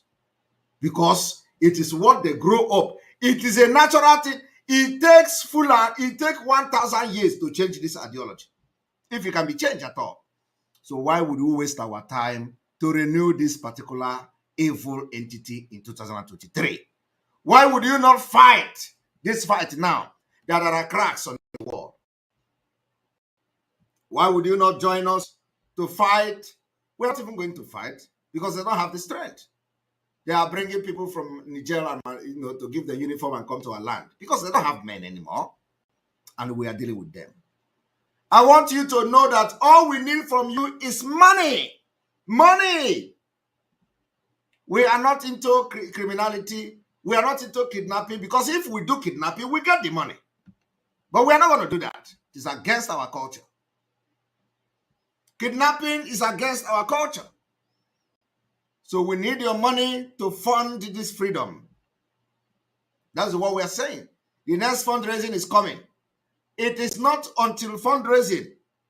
We need money every day for the security of our land. Every day, millions is spent for our security, for Eastern Security Network. Every blessed day. Millions. And it is never enough. So when you see on the screen www.ipobinUSA.org/donate, you go there every day, put something there. Because sometimes we have emergency. If you think you are not going to do it, no worry. Don't worry. You are going to pay the money one way or the other to Fulanis. You will pay it to them. That is not two ways about it. You are going to pay it to Fulani, and when you pay to them, you pay them in millions. But when you are supporting this Biafra movement, God has a way of paying back what you do. God has a way of preserving you. Okay? Now, I will continue to play this.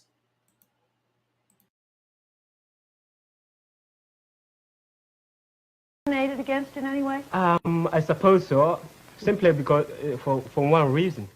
And I tried to have it northernized, and now all important posts are being held by northerners. In actual fact, what it is a northerner first. If you Now, after that 1950-something debate, you hear what the guy said. The guy said that Africa should be for Muslims. So they started by the slogan, modernization. They started by modernization. They say, oh, the place where they are working in that region, it must be northernization, that all northerners should be there and they are going to be Muslims and all. And they started small. And nobody complained. Small. If you do, they put dagger on your stomach and you are gone. Everybody are scared of them. They use terrorism to get position where they are today. They started it small. If you do, they bring that dagger. If you do, they bring dagger. They say, don't go there. Now, Fulani people, they carry dagger. That is what we were told in those days. So if you see Fulani, they already, even in the system itself, as wretched and tattered they look, the system itself has installed fear in you to fear Fulani. If you want to fight them, they say, you want to fight who? Fulani? Don't go there. They carry dagger. They go chuck you the dagger. And nobody is going to do anything. And they were not going to do anything. Nobody should, if you mention that anonymous here again, I will block you. All of you are the accomplices. And can you know 1 naira? Can you know a recharge card from their criminality? This Ifeanyi style. If you comment that nonsense here again, I'm gonna block you. They can post whatever they want to post. All of you are the recharge card. They're getting recharge card from them. Because we, you know how we ended their career. They will collect this money from people and they will share recharge card to some of you. And you will come on social media and start sharing anonymous. Who is anonymous? Anonymous is gone. They are criminals. Because I exposed the killer squad today. So they are going to post something about me. That is what they do. Immediately I post something about them, they will go and hide under the anonymous that doesn't exist. And they will post something about me. Okay. So I am not, it is not a surprise. All right. So we're going to let us block the guy because he think we are here to joke. He is anonymous. We want to promote them here. He's gone. All right. So having listened to what we have done so far, we're going to open the line and we will try as much as possible to end this broadcast at 2 hours, 30 minutes. My brothers and sisters, welcome on board. And let us have question and answer. As you know that we change go. Direct question. No wasting of time. Go straight to the point and ask me a question. We need to be addressing a lot of things. Please let your question be very, very good. Welcome to the program. Hi. Good afternoon from here. I have a questions actually. The questions has to go by what you preached a couple of days. I think it was yesterday. Okay. Trying to get in touch with you. Separately, goes this way. So you have looked into what is going on around the world with media. How would we control the media? Because we know that media, international media, is the way they use to get into people's countries and manipulate people's in government and also take over the government. So how do you think Biafra will be able to control the media? Not that in a way that we're going to control people's opinions. How do we think we can control the media with that? We are going to control the media very soon. The group we are putting up together will also work on that. It's going to be an international group.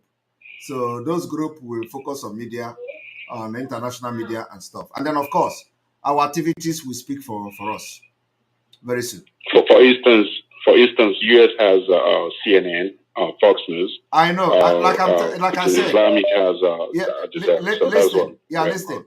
Our activities and the liberation activities will speak for us very soon.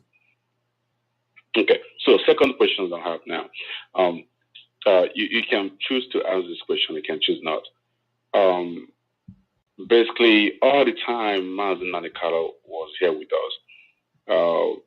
Do you actually have time let me say, spend time with him, have a conversation with him. Yes. I just, if you can choose to answer it yes, for public, yes. do you actually, in your own time, do you actually spend quality time with him, to him to know you, and you to you also to you to also know Mazinadi? That's one question. Yeah, there is nothing like quality time in this struggle, because first of all, he is not here in Finland. Okay, so when you talk about quality time, when you spend time with somebody, it becomes quality. I didn't mean quality time. I mean discussion. Yes, That's of what course. I mean Yes, by of yes, of time. course. Yes, of course. Okay. All right. Thank you. And I've always because I always I've always gave him my word. In any discussion we had, I've always told him, I will be the last person to disappoint you. Okay, thank you. Well, one thing I would like to touch where you put earlier, one of the expositions that you made today. I think if I would be, I was going by spirit. I thought about this, that this guy called Wangori hasn't touched, because he's like, kind of what kills him is jealous. He's a jealous man being. He thought that Ikonso was kind of being too close to Mazinanga. He taking some stuff off from him. That's one thing I think, because if you look at the time he was coming to the program during the donation, he always talk about this. But when you began to expose this guy from, I don't want to mention his name, he never said anything about that guy. Mm-hmm. Even if the way he portrayed Ikonso, but you begin to expose how this guy had connection with his kid. Yeah. He never said anything about it. You see? I began to be more worried about that. That's when I knew that that's something that he knew about all these things going on. Now his position didn't. It wasn't a new thing to me, but I got out all these dots. Yeah, and pointed there. Now it is coming out clearly, right? Yes. Yes. Clear. He makes point today. It wasn't when he made that when he brought that discussion. My mind linked to that point. Then you mentioned the name. I was like, yeah. Now it begins to make sense, because I knew that you're going to mention that name, because it makes sense to me. Thank you, Matt. Thank you. All right, you're welcome to the program.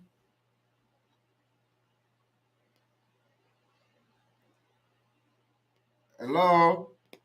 Hello. Good evening. Good evening from here. My beloved. Yeah, Simon. Good evening. Well done, job. Good evening. God will continue to uplift you. Amen. And give you more wisdom. Amen. Yeah. My name is Akos. Yes, I know you called last time. Just go straight to the question. Thank you. Yeah.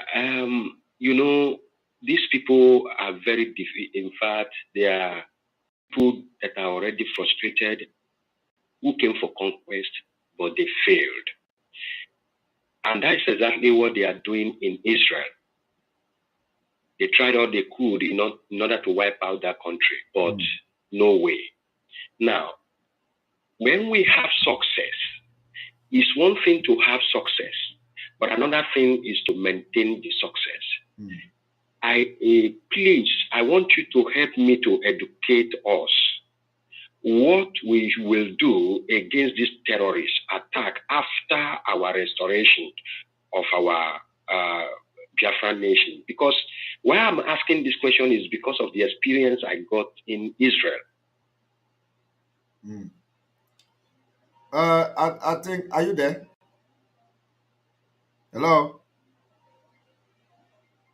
Are you there? Okay, of course, I think we lost him. So, of course, we are going to make sure our defense is, we have state-of-the-art defense system.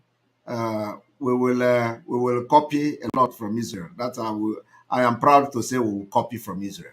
So we are going to have a defense system, knowing fully well the situation of our neighbors and all that, and the threats they pose to us. So we are going to, our defense is going to be, world class. That at least, we can assure Biafrans that our defense will be state of the art. I think you are calling back. All right, we lost you. Yeah, sorry, it was the network.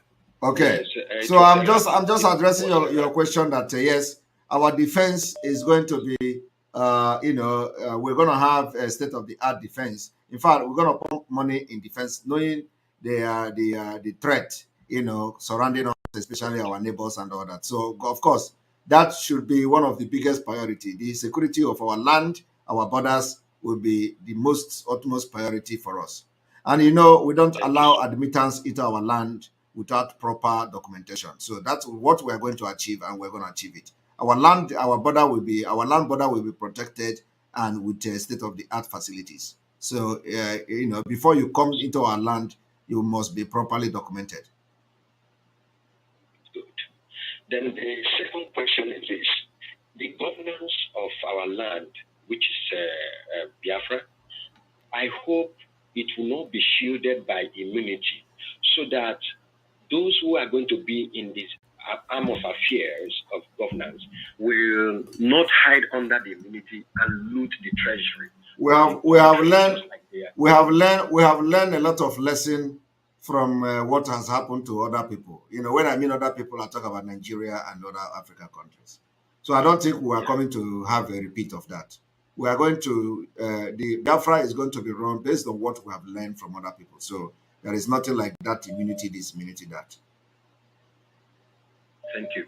Then the third question, finally, briefly, is about this monopolistic market and cartel, where you see. We are not going to. Without you asking the question, I will tell you we will design our laws that it is not going to give room for any monopoly. It is what is obtainable in Europe here. Everything will be open for competition. Thank you so much. Thank you. Thank you, Simon. You have made my day. Thank you so much. You are so wonderful. Thank you very much.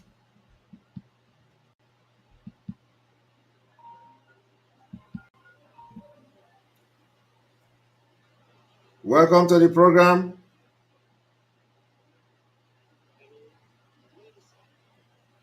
Hello? Hello? This Apuge, I'm calling from Brassaland. You're welcome. Go ahead with your question. Yes, sir. There are some member IPOP in here, in some units. They say they are going for training in some region. I don't know if there's any training going.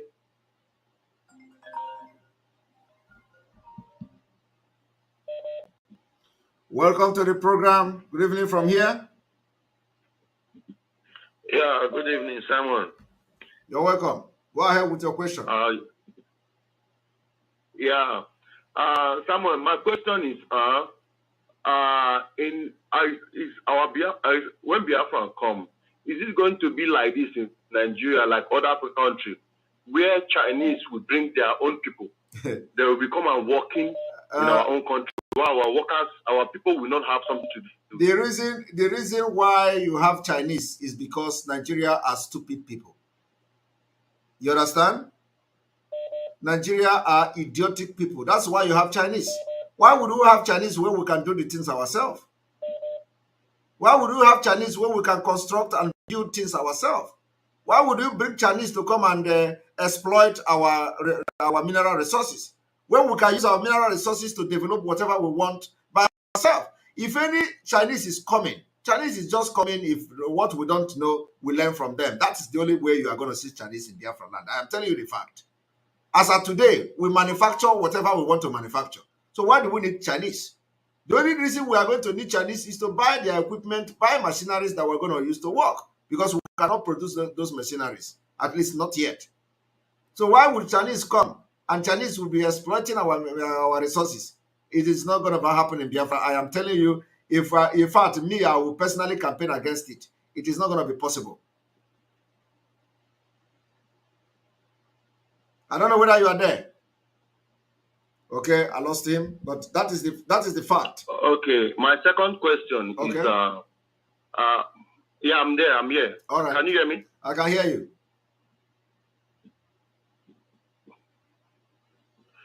My second question is when you come to all these Asia country, it's difficult for us as the foreigners, to get documents or to get even job is difficult for us somehow. But when they come to our own country, they even control us in our own country more than their own country. The first question I've addressed you now. Okay. You understand? My last question. Go ahead. My last question again. Okay. My last question again. Like I will be able to say this. Like we now, like me now, I didn't go to school, but I have handwork. When in Biafra, we that doesn't go to school and we have handwork, what is the government going to do for us? I like this question. I want to tell you that in Biafra land, it is not going to be all about school. There are different ways of education. You have what we call the formal and informal education. And let me tell you, in the developed world today, in the developed country today, at least when you talk about developed country, Finland is leading. Finland is leading in innovation. Finland is leading in both economy and all that. So, and Finland passport is #1 in the world. So, because of the way they are living ahead of other nations. And you know what? Some people don't necessarily have to go to school. You go what we call amati korki akolu, or you go to some school that you learn how to do some jobs like professional job and stuff like that. So you don't necessarily have to go to school to be able to have a job or be useful to the society. So what I'm trying to tell you today is that in Biafra land, we are going to adopt a system that is completely different. That people will even choose to go to a professional school, like when I mean professional school, like vocational studies, a vocational studies where you can learn how to cook, catering school, hotel management, and stuff like that. You can also go and learn how to do construction. You go to school for construction work. You go to school to how to lay stones on the road and stuff like that. These are, these are like jobs that are well-paid job. So it does not matter when you go to university. It is not only when you go to university that you get, that you can be useful to the society. No. In fact, so many people will go to school, go to university, they have nothing to offer to the country. But some of you, or some of those who may not go to university, but will be able to go to some kind of vocational school or vocational study, is not to go there and read, but to learn something, to learn how to construct something, to learn how to build something. You become useful more than those who went to school and they have nothing to offer. So my brother, it is going to be completely a different system. Everybody will be useful in Biafra. We are going to design it like that. And like I tell you now that in Finland, we have that system.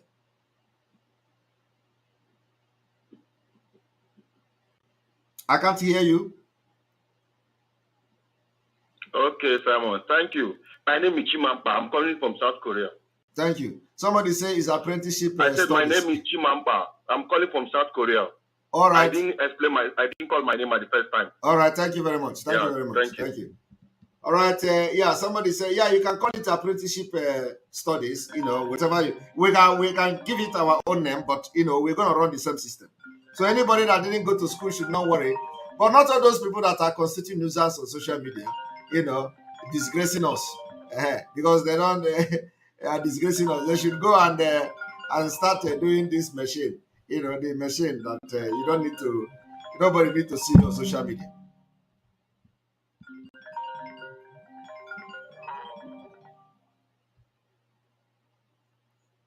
All right, welcome to the program. Good morning, good evening from here. Hello. Good evening, Chineke. There we Mazi, let me use our language. Mazi, when you on a Biafra, as of now, in Danya, only Biafra like Elekemo, my hope for more Misha concern coming from India. What of Umunaya? Because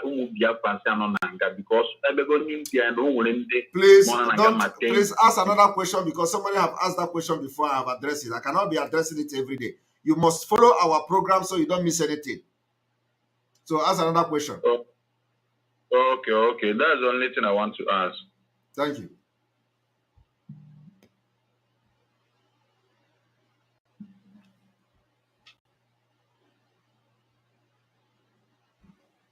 All right. We have still 20 minutes or 19 minutes to go.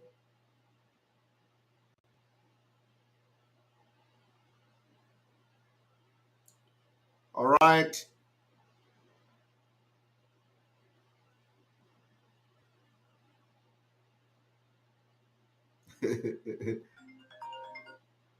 Professor, Professor Biafra. So I like me. All right, we're still on. We're still on. 19 minutes more to go.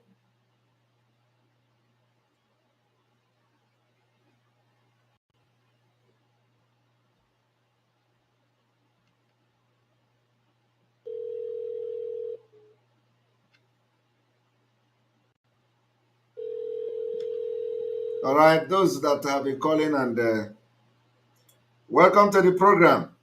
Hello? Hello, what is your question? You. We are welcome. How are you doing? I'm doing very fine. Thank you. I'm doing very fantabulous. Yes. I know. You're doing great. The Africans are so proud of you. God bless you. Bless you too. Go ahead. Yes. Thank you. Yes. My question is, I know you addressed, because I watched the program afterwards last night. So I heard where you told on that there will be simultaneous progressive industrialization situations that will happen when Biafra comes. Yes. My question is close to what this our brother just asked, but the difference is things like the road, things like construction, because there's going to be a lot of construction work. Are there going to be compulsory education and ethics for safety of our people when Biafra comes? Because it is very essential that people get some form of training suitable for the purpose of their job. And I know that we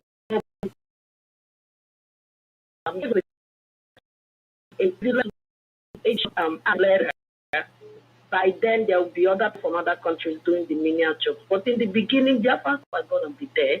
We want our own to start from, the ground. So are there going to be solid educational training for people before they ever venture into that? Because I know there has been hunger in the land, and there has also been psychological disturbances that we suffer through Nigeria that will help Biafra. That's my question. Yes, that will be, and yes, that will be, and I've actually answered that question before, like when I said that will be orientation. So because it is going to be a little bit different. It may not be just education like that, but there could be some kind of orientation from the beginning. And you said something that I like so much. You said experience will be used as qualification. I like that because actually that's what we have adopted in Finland here. Finland is living like 30 years to come. So we're adopting that same system here, experience to qualification, and we're going to do that in Biafra land. Yes. I like that. Where did you hear that? Because I know you don't have that in America. So where did you hear that? It is applicable here because even if you are doing a manual job and you have years of experience in it, you are welcome to the table of decisions because your experience counts more than who just got a degree without experience. So do you have that in America? Yes, we do. You do have experience to qualification in America? Experience, yes, to qualification, yes. Okay, all right, that's good. I was thinking that we are the only one who are civilized, All right, so now learn from us, right? Experience is always the best, yes. All right, so we're going to do that. Yes, I agree with you. Thank you. All right. Thank you so much. Yeah, all right, Ogodoma. And for those this is Alenora that is talking, right?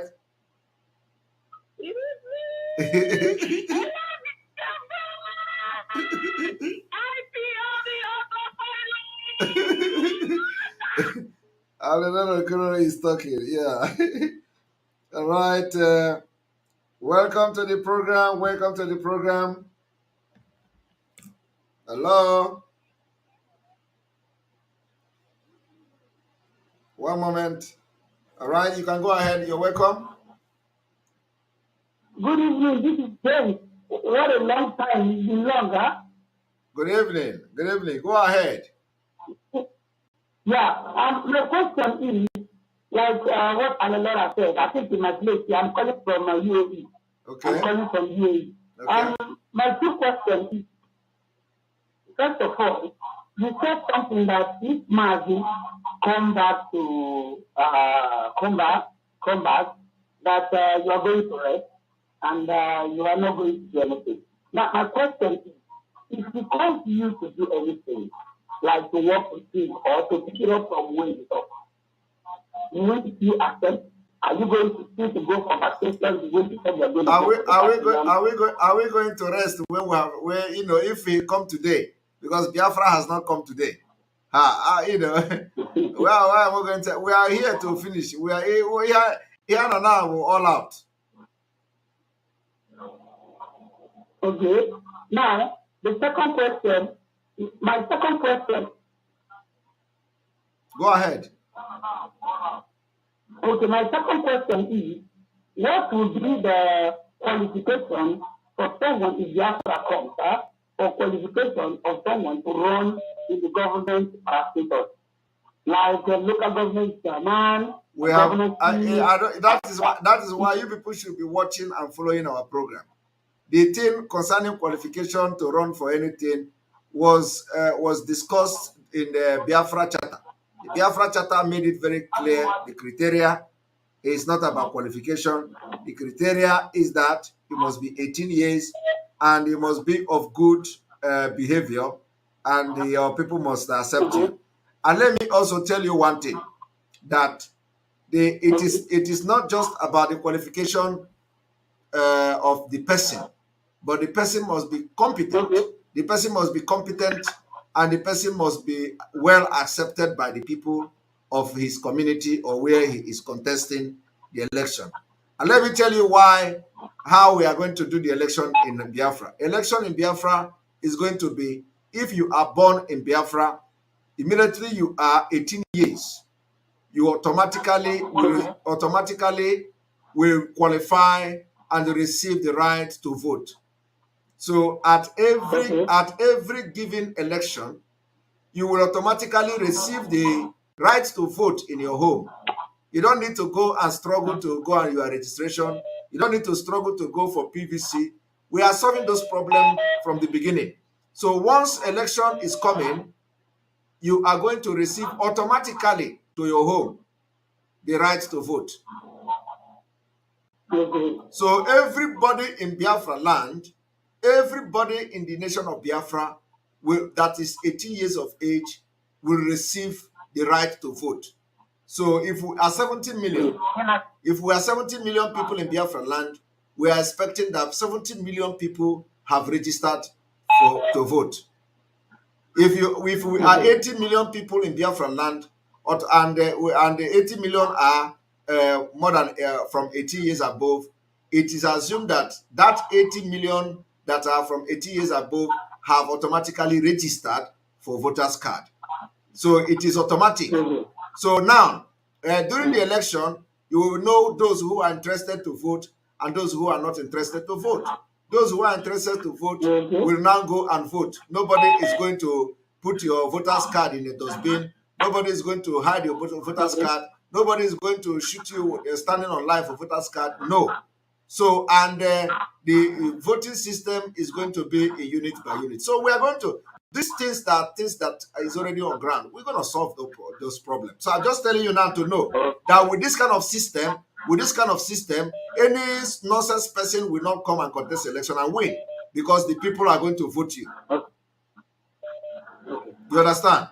That's good. That's good. I understand. I've been trying your number. It's been long for like 2-3 months now. I have appeared in your program. It's been long I've covered because of business. But I thank God. Play the wabo. I just remember that name now. Thank you. All right. Thank you.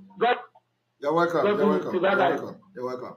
All right, Godaman, thank you for your super chat. We appreciate you. And Lenore Kuro, again, for your membership. You're back to silver. All right, thank you. You're welcome to the program. Hello? Oh. lost you. Welcome to the program. Hello? Hello? Hello, good evening. Great Simon. Good evening, sir. Good evening. I'm calling from my location. I just want to ask. Go ahead. If there's any training going on in Biafra. Can you stop asking me of any training? There is no training going on. Okay. All right.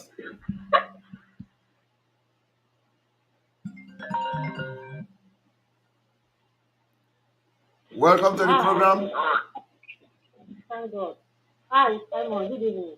Good evening from here. Okay, Simon, please, this question I wanted to ask now. It has been a long time that I didn't get to you. Now and you are here. It's your personal question. Let me move from here. If you have right to answer or right not to answer, okay? Go ahead. A private. Okay, let me ask you, Simon.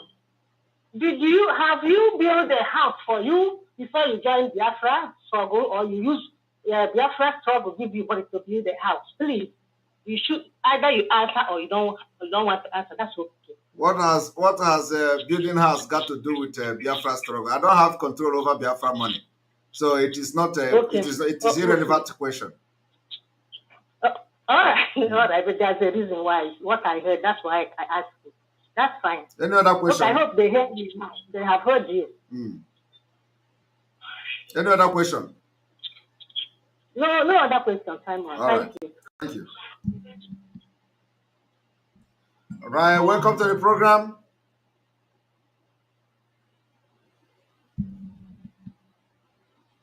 Oh. All right. All right. Here we go. The line is still on. We have 7 minutes more to go. You're welcome to the program. Go ahead with your questions straight. Good morning. Good morning from here. Yes.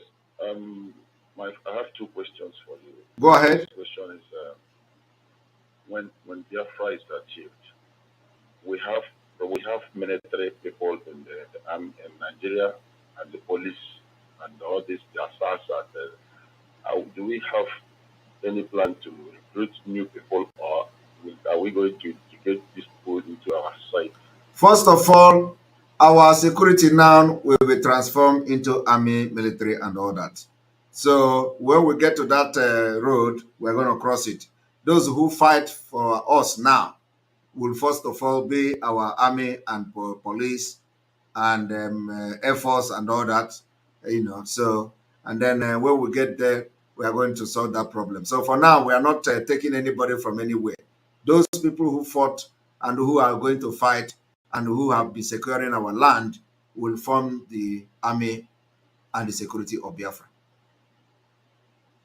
That means that we're not going to use any people that are in military now in Nigeria police. You never can tell, because they may end up being part of the fight too. So what are you saying? That's why it is not everything. 95% of them are not trustworthy, and they may not be trustworthy, but our system will change it. Anybody who fight, who join us to fight, will be part of the army if he chooses to. Okay. My second question is this is like a suggestion. Last time you sent some messages across to people who want to open autopilot in different parts of the world. Not open autopilot, WhatsApp group. Okay, WhatsApp group. Yes. Somebody was complaining that day on the comment section that you did not address it. Maybe you didn't see the comment. So what is the question? Somebody was complaining that he called India to be part of the WhatsApp group, and they were demanding money from him. So I'm asking, please, do you have any control over this WhatsApp group so that none of them will be like the old? Nobody. I will make it very clear now. Somebody say he called India and they are demanding money. So India people, if you demand money from anybody, we need a clarification. And please let that person contact us. The person that claimed that somebody from India demanded money from him, let that person contact us. Do you have contact of the person? No, I didn't have it. It was on the comment section. It is not everything on comment section you are going to ask me, please, because some of them are not coming from the right people. No, please, what I want you to do, if it's advisable, is for you to make it clear that nobody should ask anybody to collect money on behalf of autopilot or for the EFN, that the money should be transferred. Anybody who wants to make any contribution should. But we have been saying it every day that nobody should contribute money for anybody. The money goes directly to ESN website. I know you never can tell. Some people are so dubious. Some people are so dubious that you use the name of autopilot to start raising funds for themselves.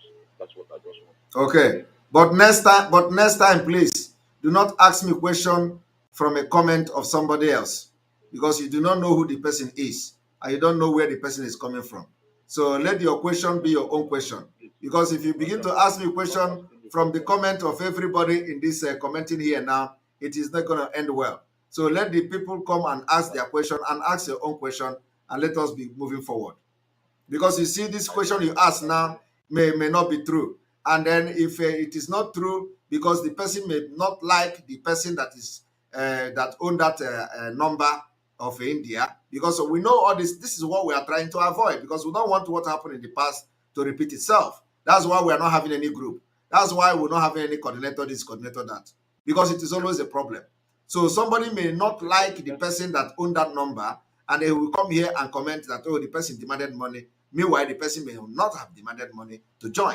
So all these things, let the person who want to say it call and tell us that he wanted to join, and the person said it, and then we, so we know somebody is talking and say it is his own experience, not what you saw on comment section. Please, very important. Just take observation of that. Take note of that. I know, don't misunderstand me. Don't misunderstand me. No, I'm not saying, I'm just telling you to take note of that. That I'm not saying you do, it is not, I know you are genuine, okay? I'm just saying that next time, don't ask questions based on what somebody commented, no matter how that thing is sound relevant to you. Do not, because that is not your question. Yes, my brother. This is not, the question is not because of what somebody commented. What I just want to give is an advice so that you update it, that nobody, the people that are calling from India, South Africa, even Ghana and whatever.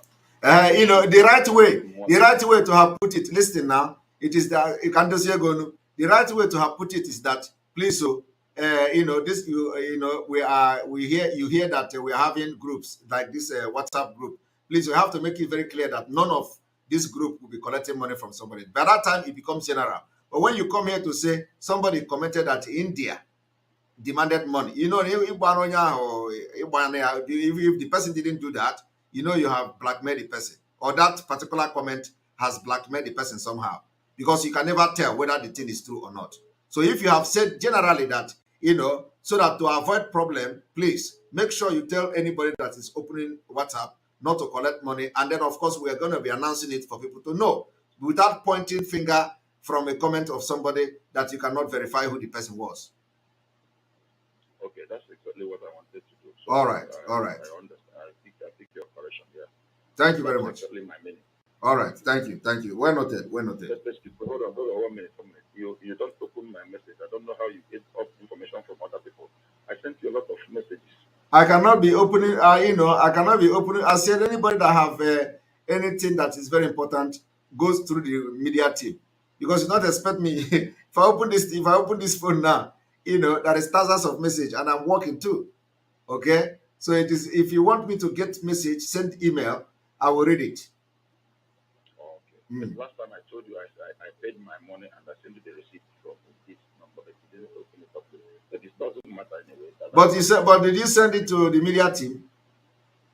No, I sent it through this WhatsApp call. But the instruction is that you send it to media team now, or any of the Umada. Okay. Mm. Thank you, sir. All right. Thank you. Remember. All right, you're welcome to the program. We lost him. You're welcome to the program. Today, what is going on? Okay, man, then when you come go to Nigeria, man, you are a famous good to be here. How much I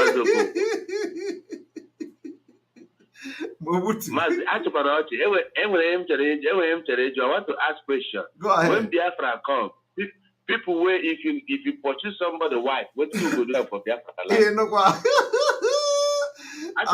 My hand no there. That one for traditional. That one for traditional people. I just want to use this opportunity to make announcement for the autopilot in the Netherlands. We are meeting for the first time tomorrow on the Telegram. They should contact the same number or contact me, Mazo Popo, on +316343725512. Those who knows my number. And now, because we're getting bigger, so they want to see ourselves, not fundraise, not be tomorrow they will say Mazo Popo, then they raise fund. Yes. So we want to come together for the first time to see ourselves, all the IPOB autopilot in the Netherlands. Please come together tomorrow. We are starting from 17 p.m. Biafran time. So just contact Mazo Konko. Simon will display my number later. Then I will link you to the gadget we are going to use on 17 p.m. tomorrow. Thank you, Simon. God bless you. Great. And then also, thank you very much, Mazo Konko. I appreciate. Thank you.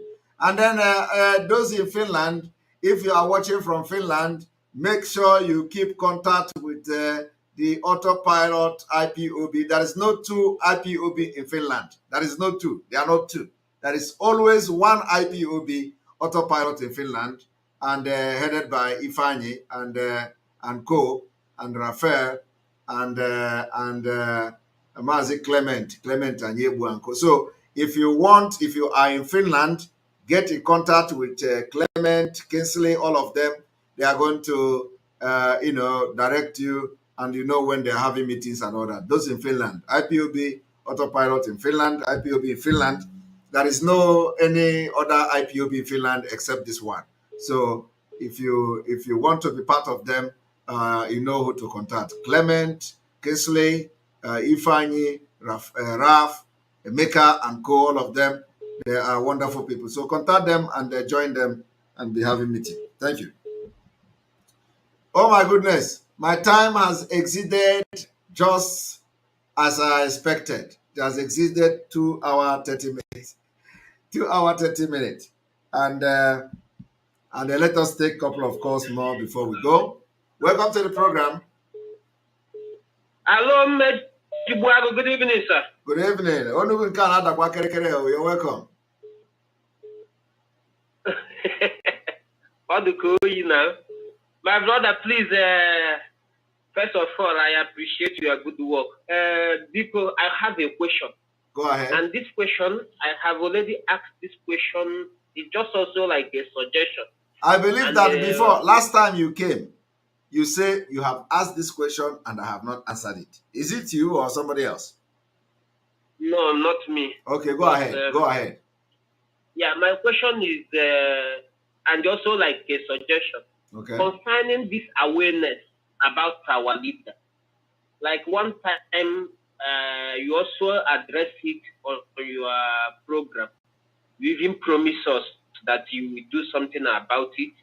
Because this suggestion is about how to do more awareness. If it's to pay money to CNN or BBC, all these international news agencies, so that they will report the case of our leader, at least, even if it's 2 times a month. And you promise us that time, but I don't know. I promise you. That time was. Can you hear me? That time was when I was being distracted.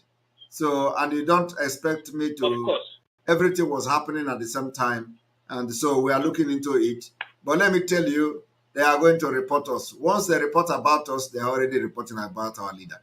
So you can never talk about the Biafra now without talking about Mazi Nnamdi Kanu. So it is always like that. So I want you people to understand that we are going to force them to talk about us in a few weeks' time. In a few weeks' time. When they talk about Biafra, when they talk about the activities of the Biafra liberation, they are going to talk about that our leader is incarcerated and kidnapped from Kenya. So it is going to come. Okay. It is going to come. No problem. Yes. But I'm also even suggesting if it is possible. Like now, I am in Italy. Maybe people here in Italy, we can contribute money and pay them, even pay the media. But you know, the right-up is. It is everything is not about everything is not about money. Okay, everything is not about money. Where the money is needed now is for ESN. When you are giving money to support ESN, you are at the same time funding the awareness. Okay. Let us channel, apart from the voice of Biafra and all that, everything we are doing now is to channel it to our ESN. Very important. That must be funded. Of course. So anybody that have any idea how to raise the fund, let it, yes, whatever idea you have to raise the fund, let the fund be to ESN.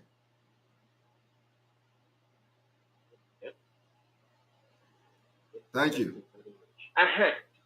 Please, if I can also contribute, though you have already done a good job over it, about this P2B. Everybody, every Biafra should know that P2B is here to destroy us. We have to go to the history of P2B from the beginning when he became the governor of Anambra State. He disappointed Ojukwu. He never have our interest. We know all those things. We are addressing questions. We are addressing questions today, please. We know all those things, and we have been saying it. All right. Thank you very much. Thank you. All right, Ama Uche, thank you very much for welcome to the membership of this our program. Thank you very much for joining the membership. Ama Hello, Uche. good evening, Simon. Good evening. I'm calling from the zoo. Good evening, welcome. Don't need to say your name. Go ahead with your question. All right, Simon, my question is, when we are talking about no election in Biafra land, what are we going to do? Because we know that Nigerians will come with their military as they come during Anambra State election. They will send down their military and their police force in order to enforce that there is election in the Biafra land. So they are going to drag you out of your house. They are going to drag you out of your house if you close your door and be sleeping. Our people can be this very selfish. Just talk about your own and leave our people. Yourself, are you going to come out or you're going to stay at home and allow them to come and drag you out of your home? Me, I will not come out. That is all. Forget about other people. Don't talk about them. Just your own. Make sure that you follow that instruction. Leave other people. Let's not worry about other people. Even in Calabar here, that is what we are facing. When we are saying sit at home in Calabar, a lot of people, everybody, they are all going out because there is no enforcement that is happening in the when this election time comes, when you hear sit at home, leave other people. Just make sure you just sit at home and forget other people. You understand? It's as simple as that. Okay, very important. There's no problem, man, because that is the thing that has been stopping me. Thank you. Because this Nigerian military, we need to face them, engage them once and for all. Just make sure you are at home. May they come and drag you out to go and vote. All right, thank you. No problem, man. Thank you. Thank you. All right, we're going to end here. This is 2 hours, 40 minutes, and we don't want to spend 3 hours. Here, we want to make this program as short as possible all the time. Thank you very much for being part of the program. May God bless you. May God bless Biafra. May God bless Otutuwa. May God bless the Middle Belt. May God bless Ambazonia. May God bless Mazinam Dikano. May God bless Sunday Igbo ESN. May God bless all of you. May God bless our Omada. May God bless Government in Exile. May God bless all our alliances and our IPOB, auto-piloted media team, all of you. May God bless all of you. May God bless our Omada Nelukwano and all that. And all of you supporting this movement. May God bless you. May God bless all our security, both brothers and brothers in arms and all that. May God bless all of you. From here,